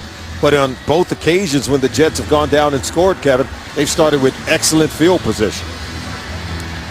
He had missed 3 of the last 4. He had missed 2 straight, had Folk, but he nails that 44-yarder right there and extends the New York Jets lead. You know what is interesting, Solomon, is we've had the last 2 Super Bowl champions that have been about 500 as they've gone into the month of December. We've seen teams with so-so records find something magical in December and make a move. And the Jets, certainly with the percentages very long, trying to grab onto some magic here in the final month. And it all starts, as you well know, with the play of your quarterback. If the quarterback doesn't get hot, the team usually doesn't get hot. Take the end around. Jordan Hotman is up there. McIntyre, along with a couple others, made the stop. A 26-yard return. A flag has been thrown on the play on the return.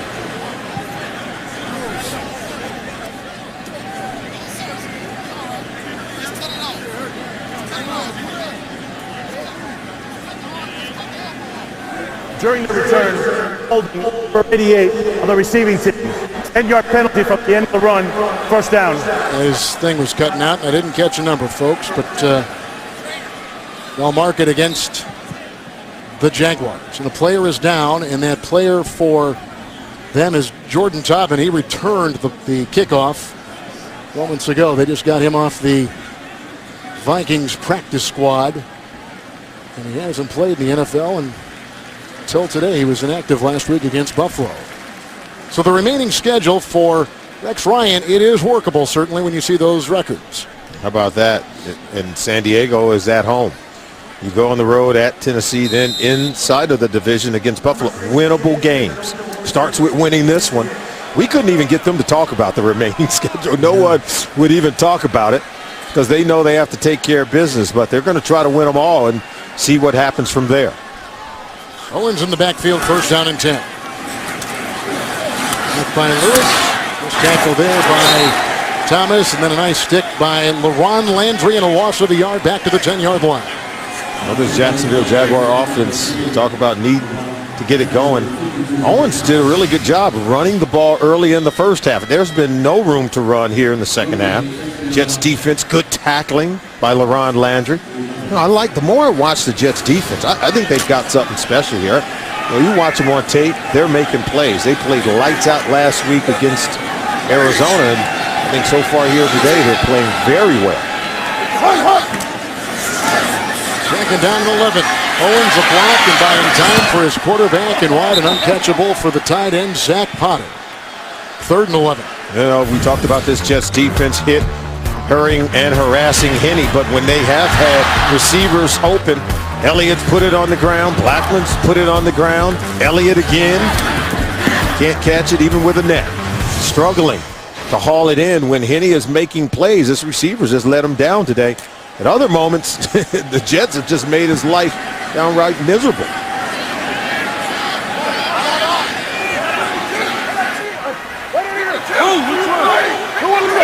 Third and 11. Extra defensive back is newly signed Antonio Allen. He is a 7th-round pick. They come at him again, and he gets away, and down he goes on the move back at the 7. Hit on the play by Harris. Nice pressure. Copels was right there, the number 1 pick out of North Carolina. Yeah. See, look at them. You've got a lot of people coming up. Look how they just sort of spread out, thin themselves out to get pressure in the face of Henne. His athleticism and strength keeps him upright here. You thought he would go down there. There's Wilkinson. He's missed 2 of those today. Kevin maybe would have had himself a safety, certainly a sack on the play, as Henne is able to elude most of those defenders. Anger to punt. Harris picks up his 3rd sack of the season on the loss of 2. And this is Jeremy Curley, who's trying to find some daylight. Nothing there. And taken out of bounds by Stanford. 7-yard return on a 45-yard punt. Well, Saturday it's an in-state battle as Cody Zeller and the top-ranked Indiana Hoosiers face the Butler Bulldogs. Right here on CBS, 2 Eastern, 1 Central. And for a second consecutive possession here in Jacksonville, the New York Jets, who come in 5-7, having won 2 of their last 3, will begin in Jaguar territory. Yeah, good field position. This is the ones when Mark Sanchez have been able to turn them into points. Both occasions when they've had good field position, they've been able to score on both of those possessions.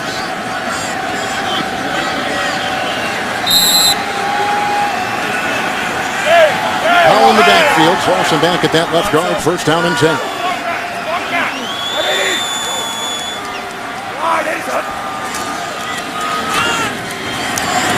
Is brought there by Howard and others, and he works his way into the grasp of the defense, and it is a gain of 7 to the 39-yard line. Babin was there to get him. Well, they're not shy about running the football today. We've already said that when they run it 30 or more times, in those 6 games where they've had 30 or more rushing attempts, they're 5-1 for Rex Ryan. And he even made us aware of it that Sean Green, when he tops 100 yards rushing, they're 6-0. And you can see they're approaching that 30 rushing attempts in today's game. 2nd down and 3.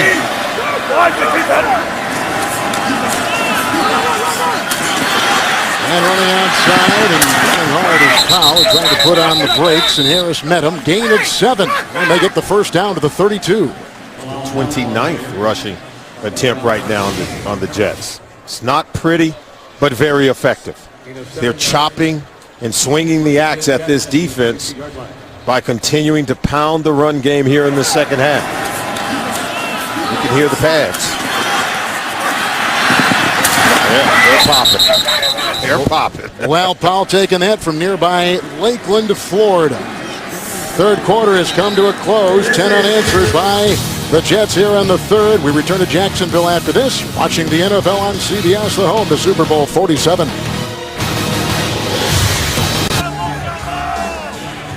Well, we begin the 4th quarter with the New York Jets at the 32-yard line at Jacksonville, and they do have a 1st and 10.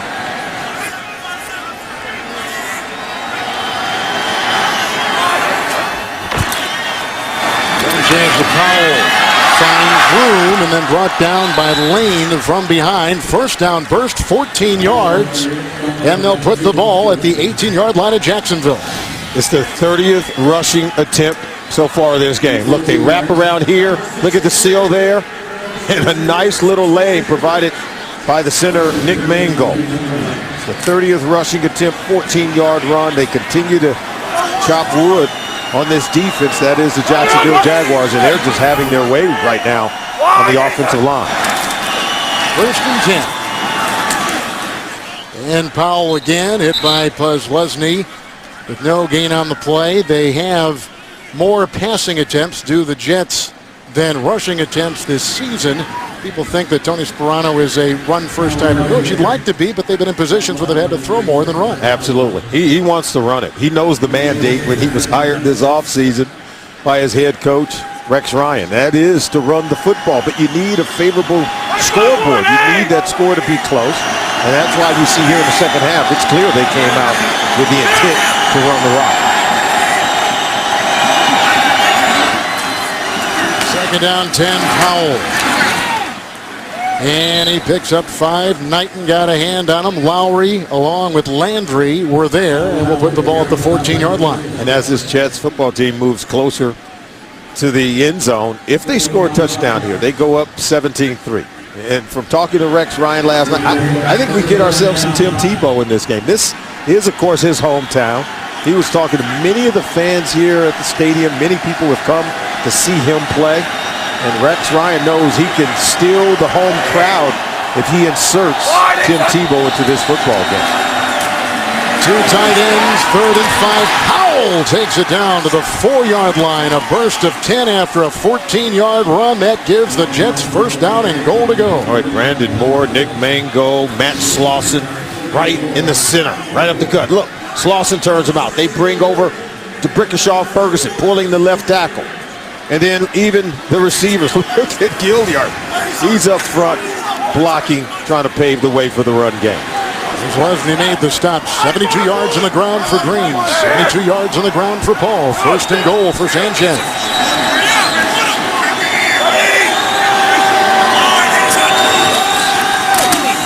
Good block by Hilliard. That is a touchdown for Powell.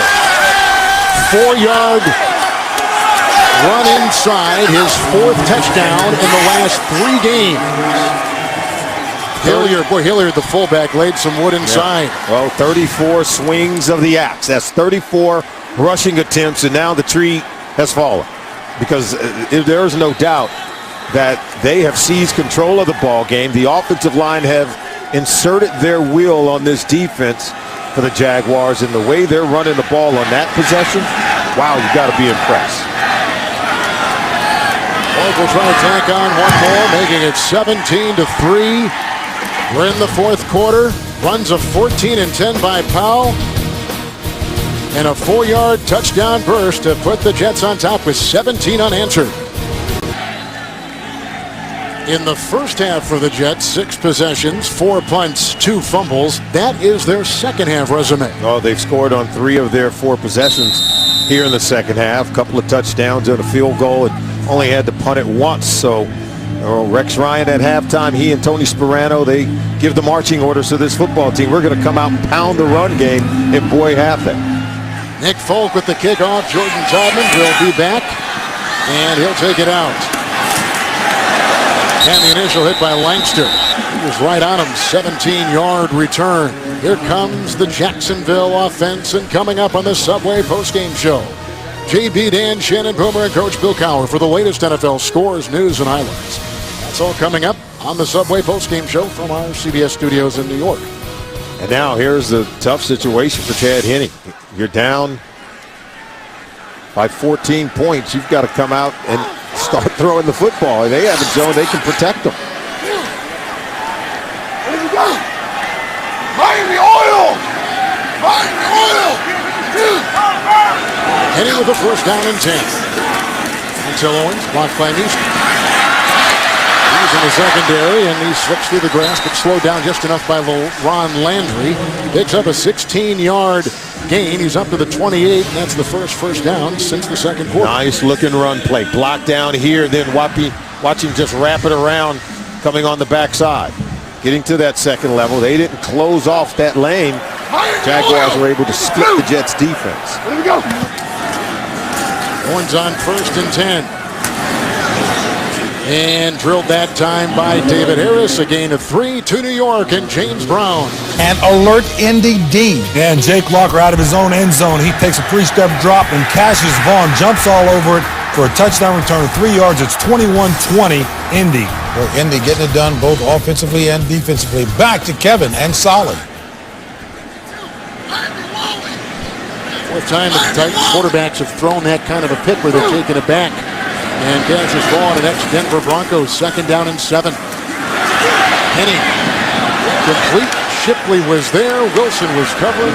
It'll be 3rd and 7. What did Henne tell us when we met with him, that this was going to be a slot receiver, tight end type game? He thought Jordan Shipley would be able to get open from the slot wide receiver position. Thought that Mercedes Lewis, his big tight end at 6'6", wins some of the advantages in matchups against linebackers and, of course, safeties. Both of them have struggled to produce today. Running back is Murphy. 5 in the secondary for the Jets. 6 in the secondary for the Jets. 3rd and 7. Henny, and he's got his receiver, and that's the kid who's dropped a couple today, Elliott. The coverage on the play by Langster, pickup of 9, and that is a first down. It's only the second time they converted on 3rd down today, Kevin, where they have really struggled. Maybe because some of them were dropped, some of them were sacks, and some were maybe a bad throw by Henny, but this defense has played well on 3rd down for quite some time. Now 7 defensive backs in there for the Jets. They play more 7 defensive back schemes than any other defense in the NFL. 1st and 10. Owen chased by Bell, and Jeremiah brings him down from behind. A flag is down at the 39. The gain is up to the 47, and this is going to be a hold on the Jaguars. All those defensive backs back there for Coach Rex Ryan. Holding number 89, offense. 10-yard penalty. Repeat first down. All right, let's go to New York, and James once again for an update. Steeler fans need more of this, Dan. And Ben Roethlisberger trying to bring the Steelers back. He steps up in the pocket. 40-yard touchdown pass to Mike Wallace. San Diego up 27-10. Late in the 3rd. All right, let's take it back to Kevin and Solly. Well, the Chargers have blown 4 fourth-quarter leads this season. Anything can happen when they're on the field and today in Pittsburgh. Anything can happen when Ben Roethlisberger is on the field in Pittsburgh. 1st and 20 with the penalty after the hold on the Jaguars, and it was caught by Blackman, puffed it away on the hit by Harris, and Eric Smith got it, and Meester got him, and the ball right now at the 41, and they rule it the Jets' ball. And let's see if, well, of course, they'll go back and look at it, and every turnover automatically reviewed. Let's see if Blackman was down after the catch. Got by Cromartie. Harris got him. He was down. It'll be Jacksonville's ball. Automatic review on a turnover from the receiver of the Jaguars to the Jets on a fumble. Yeah, it's the catch and run. He spins out of the grasp of Antonio Cromartie. Once he hits what? You're going to see the knee go down before this ball comes out. See right there? See, he's down. So they're going to, it was called and ruled a turnover down on the field, but there's clear visual evidence that the knee was down.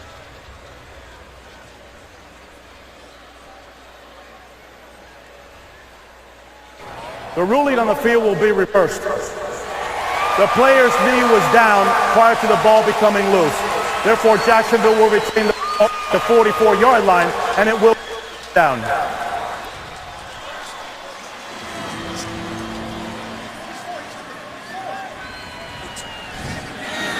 So it's a 13-yard completion to Blackman. Owens has run one for 16 on this drive. Elliott caught one for 9 on a drive that started back at the Jacksonville 14. Now 2nd down and 7 at the 44. It looks like Jacksonville's got something cooking on this possession.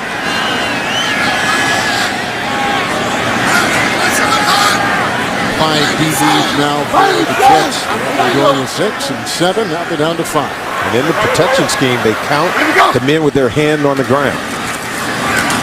It's grabbed on the play, and it's Mercedes Lewis, and it was nailed by Landry. Gain of 4 at the 48. All right, Landry hits like a missile.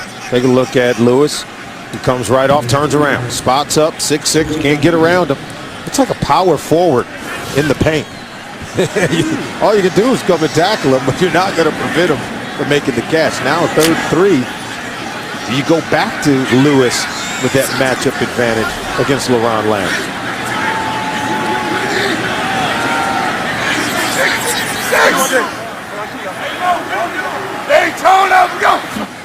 Henny 3rd and 3. Good block by Monroe. He'll take it himself. He needs the 49, and he's short. He was hit on the play by Copeland and by Muhammad Wilkerson. And it's only a gain of a yard, but I think there was a shot to the head.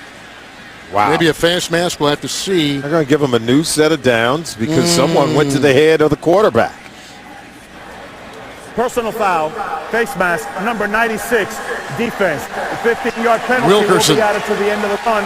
Automatic first down. He was going down anyway, Kevin. Take a look here. Now, why'd you have to grab face mask? There it is, right there. Muhammad Wilkerson. Wow. It was two guys who actually went to the head of the quarterback. That's only the first penalty on the New York Jets, so they have played a clean game in that regard. Wilkerson digs in again. Now from a 36 in New York, Jacksonville, 1st and 10. Penalty keeps the drive alive for Jacksonville. 75, 75, 52. Hey! Eagle. 75, 8. 6 defensive backs for the Jets. A good block by Monroe, and here goes Henne looking for Blackman, and incomplete with Cromartie and Bell there defending him at the 15, and Cromartie is down. There's a collision between he and Bell. Thought this was a good play by Henne, though. He hung in there in the pocket. He sensed that protection was breaking down, and then found a way to get the ball over to Blackman on the double move against Cromartie. You see him working his way back to the ball, didn't make the catch, but you could see he was hit, was Cromartie, by Bell. Glancing blow, but those hurt nonetheless. We talked to Antonio last night, and of all the things we talked about, he talked about defending Larry Fitzgerald. He said they graded each other after the game on the field, trying to get an update on each other. They have an injury timeout. Well, there are a series of tests they perform on that sideline, and for concussion awareness, and Antonio Cromartie going through the protocol of that on the sideline right now with the doctors of the Jets. 2nd down and 10. This drive started at the 14. It's the 9th play for Jacksonville.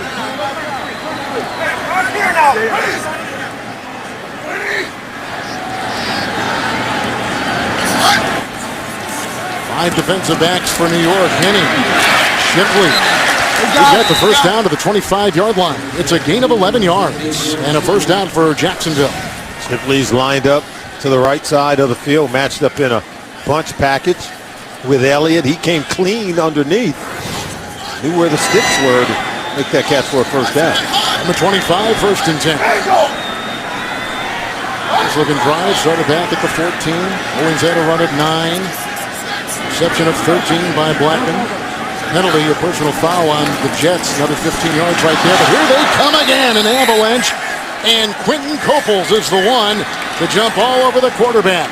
3rd sack today, authored by the New York Jets.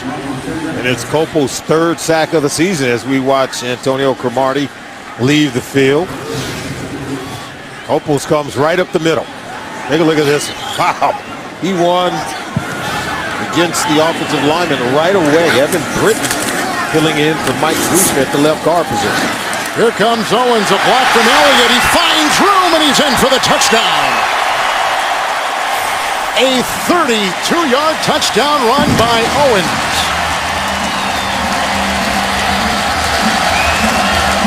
On that left side, going back over where Britton had allowed the sack. Left guard and Eugene Monroe. Take a look at it right here. This is really good blocking. There's Britton throwing a block, and then Eugene Monroe. Once you break contain of the play, you're going to walk into the end zone. First touchdown allowed in the last 25 drives for the opponent. 32-yard touchdown run by Montel Owens. 3rd of his career. One more point on there, 17-10, and plenty of time left, 7:06. Walking ahead, they began at the 14, and they cap it with a 32-yard touchdown run. Well, that personal foul on the Jets defense on Jacksonville's 3rd and 3 kept the drive alive, and Owens and Henne cash in with a 32-yard touchdown run. Extended the drive, and you can tell the Jets defense were a little worn out. Cromartie leaves the field. We give up 86 yards on 11 plays. Here is McKnight. He'll let that go over his head and out of bounds. Had migraines last night. Weren't sure if he was going to be ready today, but he is. Yeah, here's Eugene Monroe, the left tackle. Evan Britton, he's the left guard, and then they get a block from Elliott, and then Montel Owens has a clear path to the end zone. Good blocking on the left side on the perimeter by Elliott, and look at Monroe getting to the 2nd level, and Britton takes his guy down, and from there, it's an easy run for Owens for a touchdown.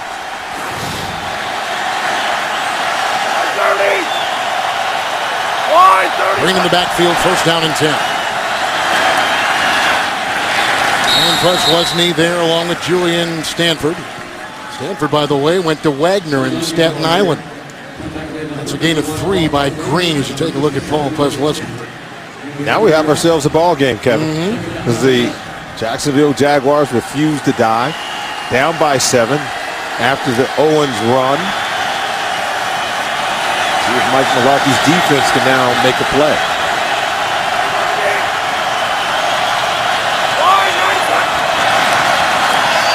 Green on second down and 7 from behind. They bring him down. That is Austin Lane. And no gain on the play. Lane with the stop. He's had a foot injury that has limited him. But he comes up big there. Well, Lane comes down from the backside to chase that play. That was an excellent play by 92. Watch him come all the way around here. See how he comes flat, gets down the line to get to the feet of Sean Green. Now 3rd and 7.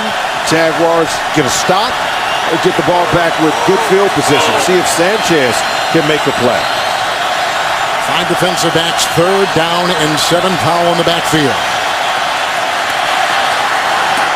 Caught by Curley.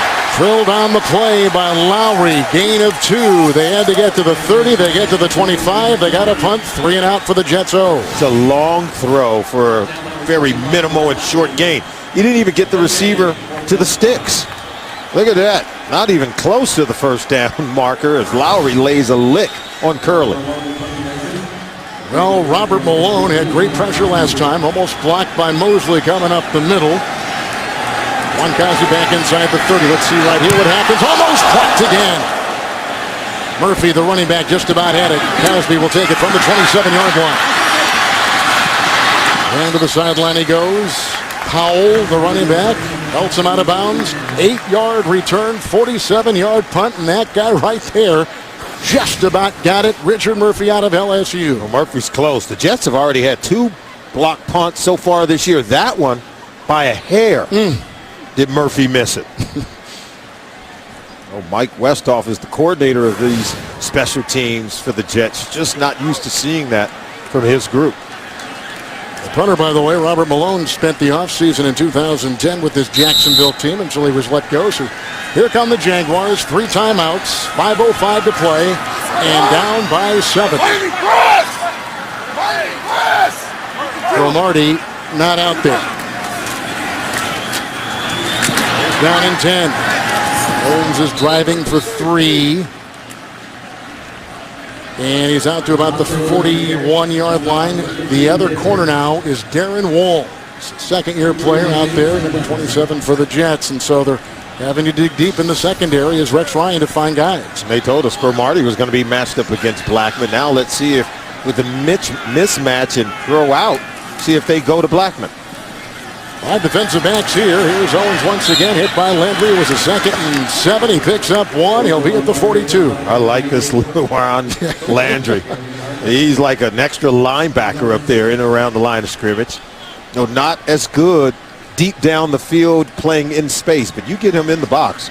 He's as good as any safety in the National Football League. Spent his first 5 seasons with the Washington Redskins. Had some injury problems during the offseason. Signs here with the Jets. He's an impact player when it comes to stopping the run. 7 in the secondary, 3rd down and 6 for Chad Henne. The blitz was on. The ball is dropped for a 3rd time by Elliott, and he may have had enough distance right there for the first. The coverage on the play by Wall. Now you're going to say this ball's thrown behind Elliott, but this is where he had to throw. He throws it inside. That ball is getting intercepted. And yes, Elliott, you have to catch the ball. Good positioning on the play by Darren Walls.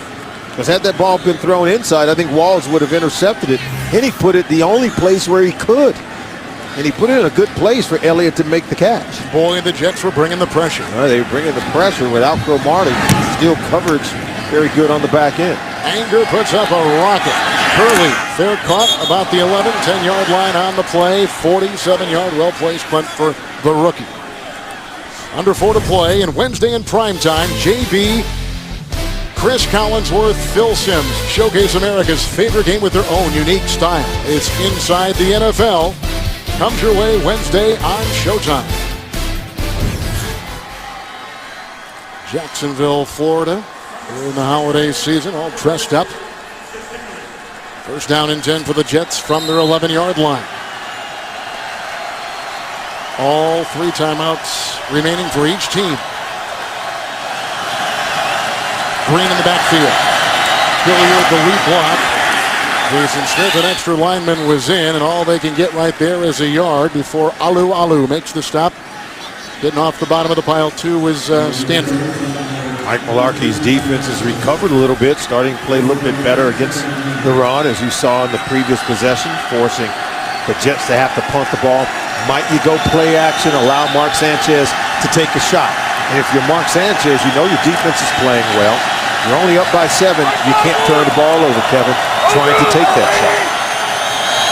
Smith, the extra lineman, remains. Green in the backfield, second down and 9. Ruin is trying to lead the way. Green goes inside. Alu was there, and also a big hit from the linebacker, Russell Allen. It's a gain of a yard. Timeout taken. Ball up to the 12. And they're dialed in on this run game. Mularkey telling Mel Tucker, his defensive coordinator, hey, let's sell out. Let's go shut down the run. They don't seem to trust their quarterback in this situation. Well, coming up, the Subway postgame show. Join JB, Dan, Shannon Boomer, and Coach Bill Cowell for the latest NFL news, scores, and highlights. All coming up on the Subway postgame show right after this one here in Jacksonville, Florida. We've seen a touchdown run of 4 yards by Powell. A 1-yard touchdown run by Green. Sanchez today, 11 of 18, 74 yards. He has fumbled, but no picks. Relatively safe offensive scheme today. Let's see if they go down the field on this third down. Yeah, let's see. The previous one, they just threw it over in the flat and determined to punt. 3rd and 8. You're right, going deep. Oh, and he's got Cumberland on the move, and a first down to midfield. Brought down on the play by Landry. A big-time throw for Sanchez. Boy, did they need that 37-yard pickup and a first down for New York. That takes a load of pressure off Sanchez. And watch, here's the tight end, Cumberland. Getting right down the middle, running down the seam. And Sanchez has protection. Got to make this throw. This is a stick money throw to Cumberland and a backbreaker for these Jacksonville Jaguars. If you're Mark Sanchez, a load of pressure just came off of you on that play. He needed to convert that third down. Cumberland was a wide receiver at Illinois. He caught the pass last week. He's up with a huge play, and you talked about that before the snap. Here is a 1st and 10 from midfield, and they try to dig out some yards with Powell. Poslesny around his knees. It's a gain of 6 to the 44, and we're at the 2-minute warning. Big play by Sanchez, finding his tight end for 37. Sanchez has thrown 2 passes in this 4th quarter, and he has completed them both, but none bigger than the 37-yarder to Cumberland. His tight end taking the place of the injured Dustin Keller this afternoon. 2nd down, 4. Powell in the backfield.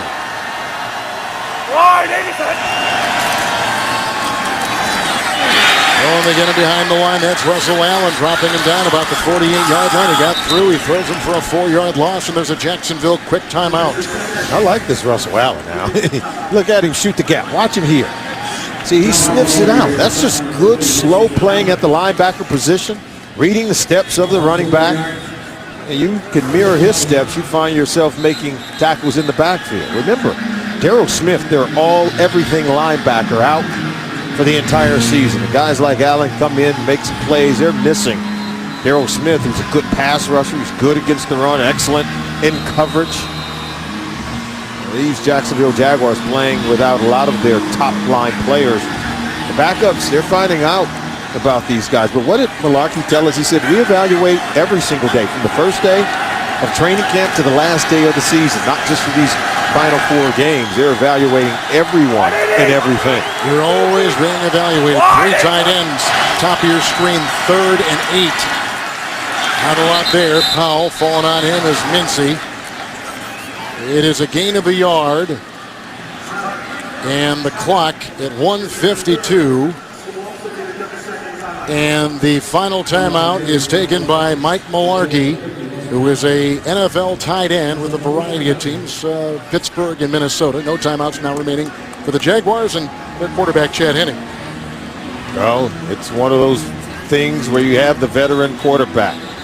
4 career game-winning or tying drives. The most recent came in 2010 on the road at Green Bay. So he's done it before, and maybe possibly he could do it again. Remember, Antonio Cromartie was taken in, so their best cover guy, he's not in the game. They've already been playing without Darrelle Revis. That, by the way, was Green Bay's Super Bowl season. Here is the Malone punt. Crosby will let it bounce, and it will ricochet into the end zone. So the touchback to the 20, 48-yard punt. No timeouts for Jacksonville, 1:43 to play. And the veteran Henne will come out there down by 7. Now with 0 timeouts, but still 1:43, they can go anywhere across the field. Of course, they need a touchdown, but if you're the Jets, you have to anticipate they're going to take some shots down the field. And typically teams want to try to get the ball in the seams. You're going to play some zone. They want to get it down the middle, try to get a big strike early. So you have to be mindful of the possibility of those plays.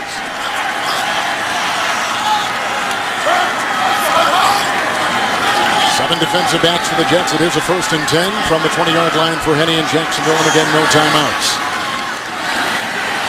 Henne. Blackman. And he was brought down by Jeremiah Bell. He's got the 1st down. They're going to put the ball at the 34. It's a 14-yard pickup. They're working the middle of the field, and we have Cromartie back in the ball game. How about that? He slipped out of the locker room, back on to the field. He's lined up in the slot against Blackman. 1st down and 10. Blitz is on. Drilled is the quarterback. They put pressure right on him, and coming up the middle was Harris. Wow. 2nd down and 10. Harris made him feel it. Watch him run right through the quarterback. He did the right thing, though. Talk about a target line on the quarterback. You know you can't go low, and nor can you go to the head. So Harris did the right thing. Went right for the chest area. Good target when it comes to hitting the quarterback in the pocket. A couple of college teammates in Michigan, as we mentioned before. 2nd down and 10. It's 52 now. 52's the mic? Yeah. Hey, then you got to go 33. We go right here, Oops. Still the 7 DBs, and that's what is analyzed right now by Chad Henne. Looking deep, deflected and incomplete. Did Cromartie get a hand on that? I think he did. Nice play by Antonio Cromartie. Boy, they need him. They need him. He has been, I told you, phenomenal. Look at the coverage right. See how he undercuts the route? Great anticipation from Cromartie. Oh, he's taking the rookie to school, Justin Blackman, because we've seen him do this several times. Anticipating the route, undercutting the route, getting himself into the intercept lane, able to get a hand on it, knock the ball away. You asked him last night without Revis, has he noticed anything more coming to his side? More responsibility? It certainly is coming, and he's accepted the challenge. He's taking on the #1 receiver every single week of the opponent. Jets just took a timeout. Timeout New York. This is their first. This will be a 30-second timeout. But there is a lot of look at this defense without Revis and what they've had to do and how Rex Ryan has navigated the season. Boy, there's a lot of turbulence this year with him and that Jets franchise. Well, they're holding on for dear life. Now, what if the Jets won their final 4 games, finished at 9-7? Whether they get into the playoffs or not, I think you feel good if you look back on it, seeing how much they lost during the season. You're playing without a Darrelle Revis. You're playing without Santonio Holmes. Dustin Keller, a crucial weapon for Sanchez, has been out. I think the development of their quarterback has everyone on high alert in New York as it pertains to the Jets. I think Sanchez has to make that next step for everyone to feel good about them writing that $8.25 million check this offseason. After the Jets timeout, 3rd down and 10. Smith was on the blitz. He was picked up. They go outside, and that looks to be caught.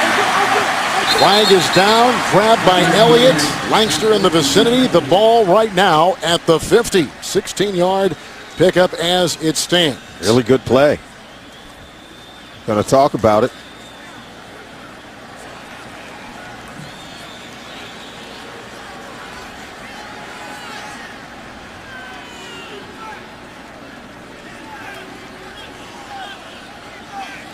Number 87 of the offensive team stepped up and was the first to come back in and touch a pass. Therefore, illegal touching.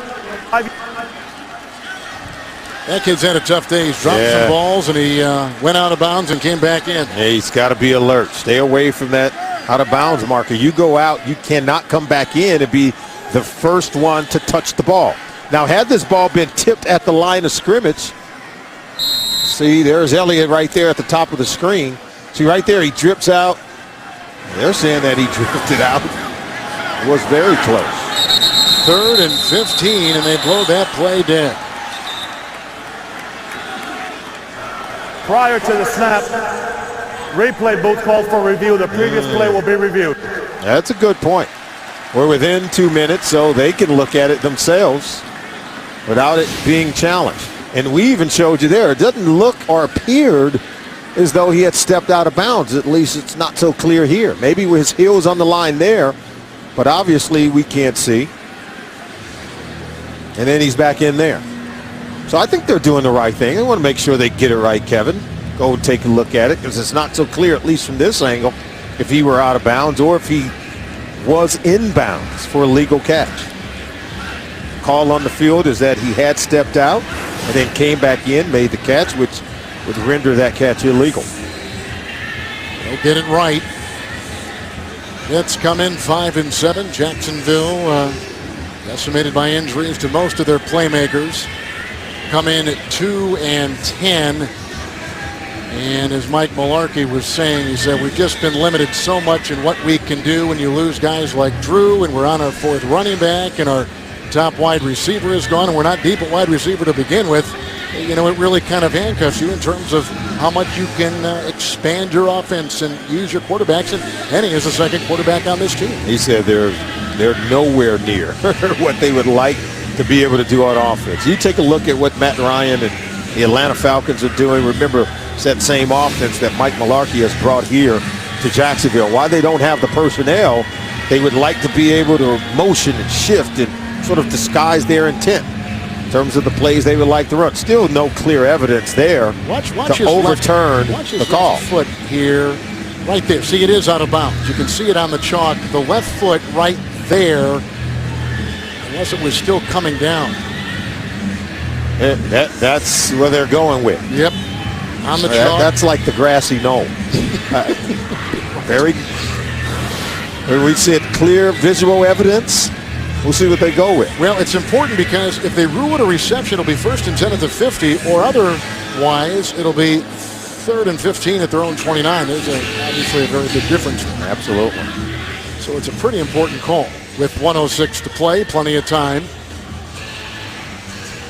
But it looked like his left foot, and I can't tell if it was coming down or if it was already down. I think it was on the chalk. From what we could tell, it was on the chalk. So that means the call was right on the field. It is an illegal catch. You can't go out of bounds and then come back in. Even though you reestablish yourself, you can't be the first one to catch the ball. It's ruled an illegal catch. Had that ball been tipped at the line of scrimmage or by another person on the field, then you can make that catch after you establish yourself. Right there. See that right there. And you're sure, right? Well, it looks like it, but a pretty important call nonetheless by Alberto Riveron.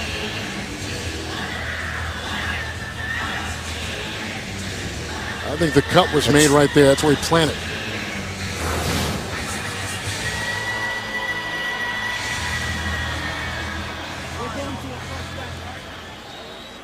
Like we said, either 1st and 10 at the 50 or 3rd and 15 at the 29. The ruling on the field stands. It will be 3rd down. 3rd and 15. Elliott is really struggling today. We talk about drifting at the top of your routes. You just saw an example of it there. Route discipline, staying in the field of play. Then the 7 defensive backs, 3rd and 15 for Chad Henning. Taking a shot. And he's going deep, and he's looking for his receiver, and that is incomplete. And there is all kinds of coverage on the play, aiming for Tony Clemens, who resigned just after Thanksgiving.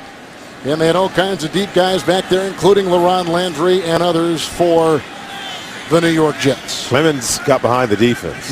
Yeah. Mike Mularkey dialed one up, and boy, Henny, he let it sail. Clemens was on the Pittsburgh practice squad. He was a Steelers 7th-round pick. So 4th and 15. Yeah, 4th and 15. What do you do here? I love when you run the flood routes and then run someone underneath, but you got to lift the coverage. 4th and 15, and he's got Shipley with a big-time catch at the 44-yard line of the Jets. That is a first down. Bell brings them down. No timeouts, Jacksonville. 27-yard pick. They're going to spike it here to make it 2nd down and 10. How about this? They make it look easy on 4th and 15. And if you're a safety, you've got to see the seam route runner. He's your guy. When we talk, see him here? And you've got to be able to match up to this. Both safeties here. You've got to be able to match up to that and allow the corner to run down the sideline with the outside guy. 2nd down and 10 from the Jet 43. Timeout New York. That leaves them with 1. Shipley, you may recall, was the receiver for Colt McCoy at Texas. Began with Cincinnati. Played 1 game this season with Tampa Bay. And there's a look at Shipley. Rex Ryan is livid. He understands the coverages as well as anyone. I mean, you got 7 defensive backs back. Yeah, it's 4th and 15. They're going to throw it. They're going to throw it down the field. They're probably, as we said, throw it down the middle of the field. I think talked about Landry in space, deep down the field. We know he's a much better player in the box. Well, you've got to anticipate those throws much better. Now 2nd and 10. Mike Mularkey, remember, no timeouts, 44 seconds. You can take a shot even over the middle of the field, because if you catch it with no timeouts, you can spike it to stop the clock. 2nd down and 10. Hey, tone up, go. Good block by Owen. Shipley again and out of bounds. Niftali at the 35-yard line. He had pace over there with the coverage. It's a gain of 8, and the clock is at 39 seconds as they work their way downfield. Well, we talk about lifting the coverage and flooding the zone. See, you go 2, you lift the coverage, and then here, that's where you catch it underneath. But you run 2 receivers downfield. That's how you're able to get Shipley open over in the flat. Pace can't close fast enough. Penny 3rd and 2. Monroe got the block. It's deflected and incomplete. Looked like David Harris, the linebacker, may have had that ball ricochet off his gloved hand, and now it is 4th down. 4th and 2. If you're the Jets, can you get off the field, or you allow them to convert this? And if you're Mularkey, here's the key. You've got to throw the ball. Do you run it here knowing that you don't have any further timeouts? Yeah, they just took out McIntyre. They put in Muhammad Wilkerson on the line. 4th and 2. Ready to go. And it was caught. Oh my goodness, it's Elliott. Got the ball right in front of Ellis Langster, and he gets out of bounds. He picks up the first. It is a 7-yard pickup to the 28-yard line. Watch Langster break on this ball. He should have intercepted it, Kevin. Great position. It goes right through his hands. And Elliott catches this one for a change. Look at this one. Langster's got it. Now he doesn't. Wow. 2 4th down conversions on this drive for Jacksonville. 10th play of the drive. Henny. His receiver fell. That was Elliott. And it's incomplete. And again, Langster was in the Bell. You see them all right there, all surrounding him. And on this drive, they had a 14-yard pass completion to Blackman. You can see there, Elliott, he slips and then trips up. Langster. They got Shipley for 27 and 8, and Elliott moments ago for 7 on a big 4th down play. They took over at the 20-yard line.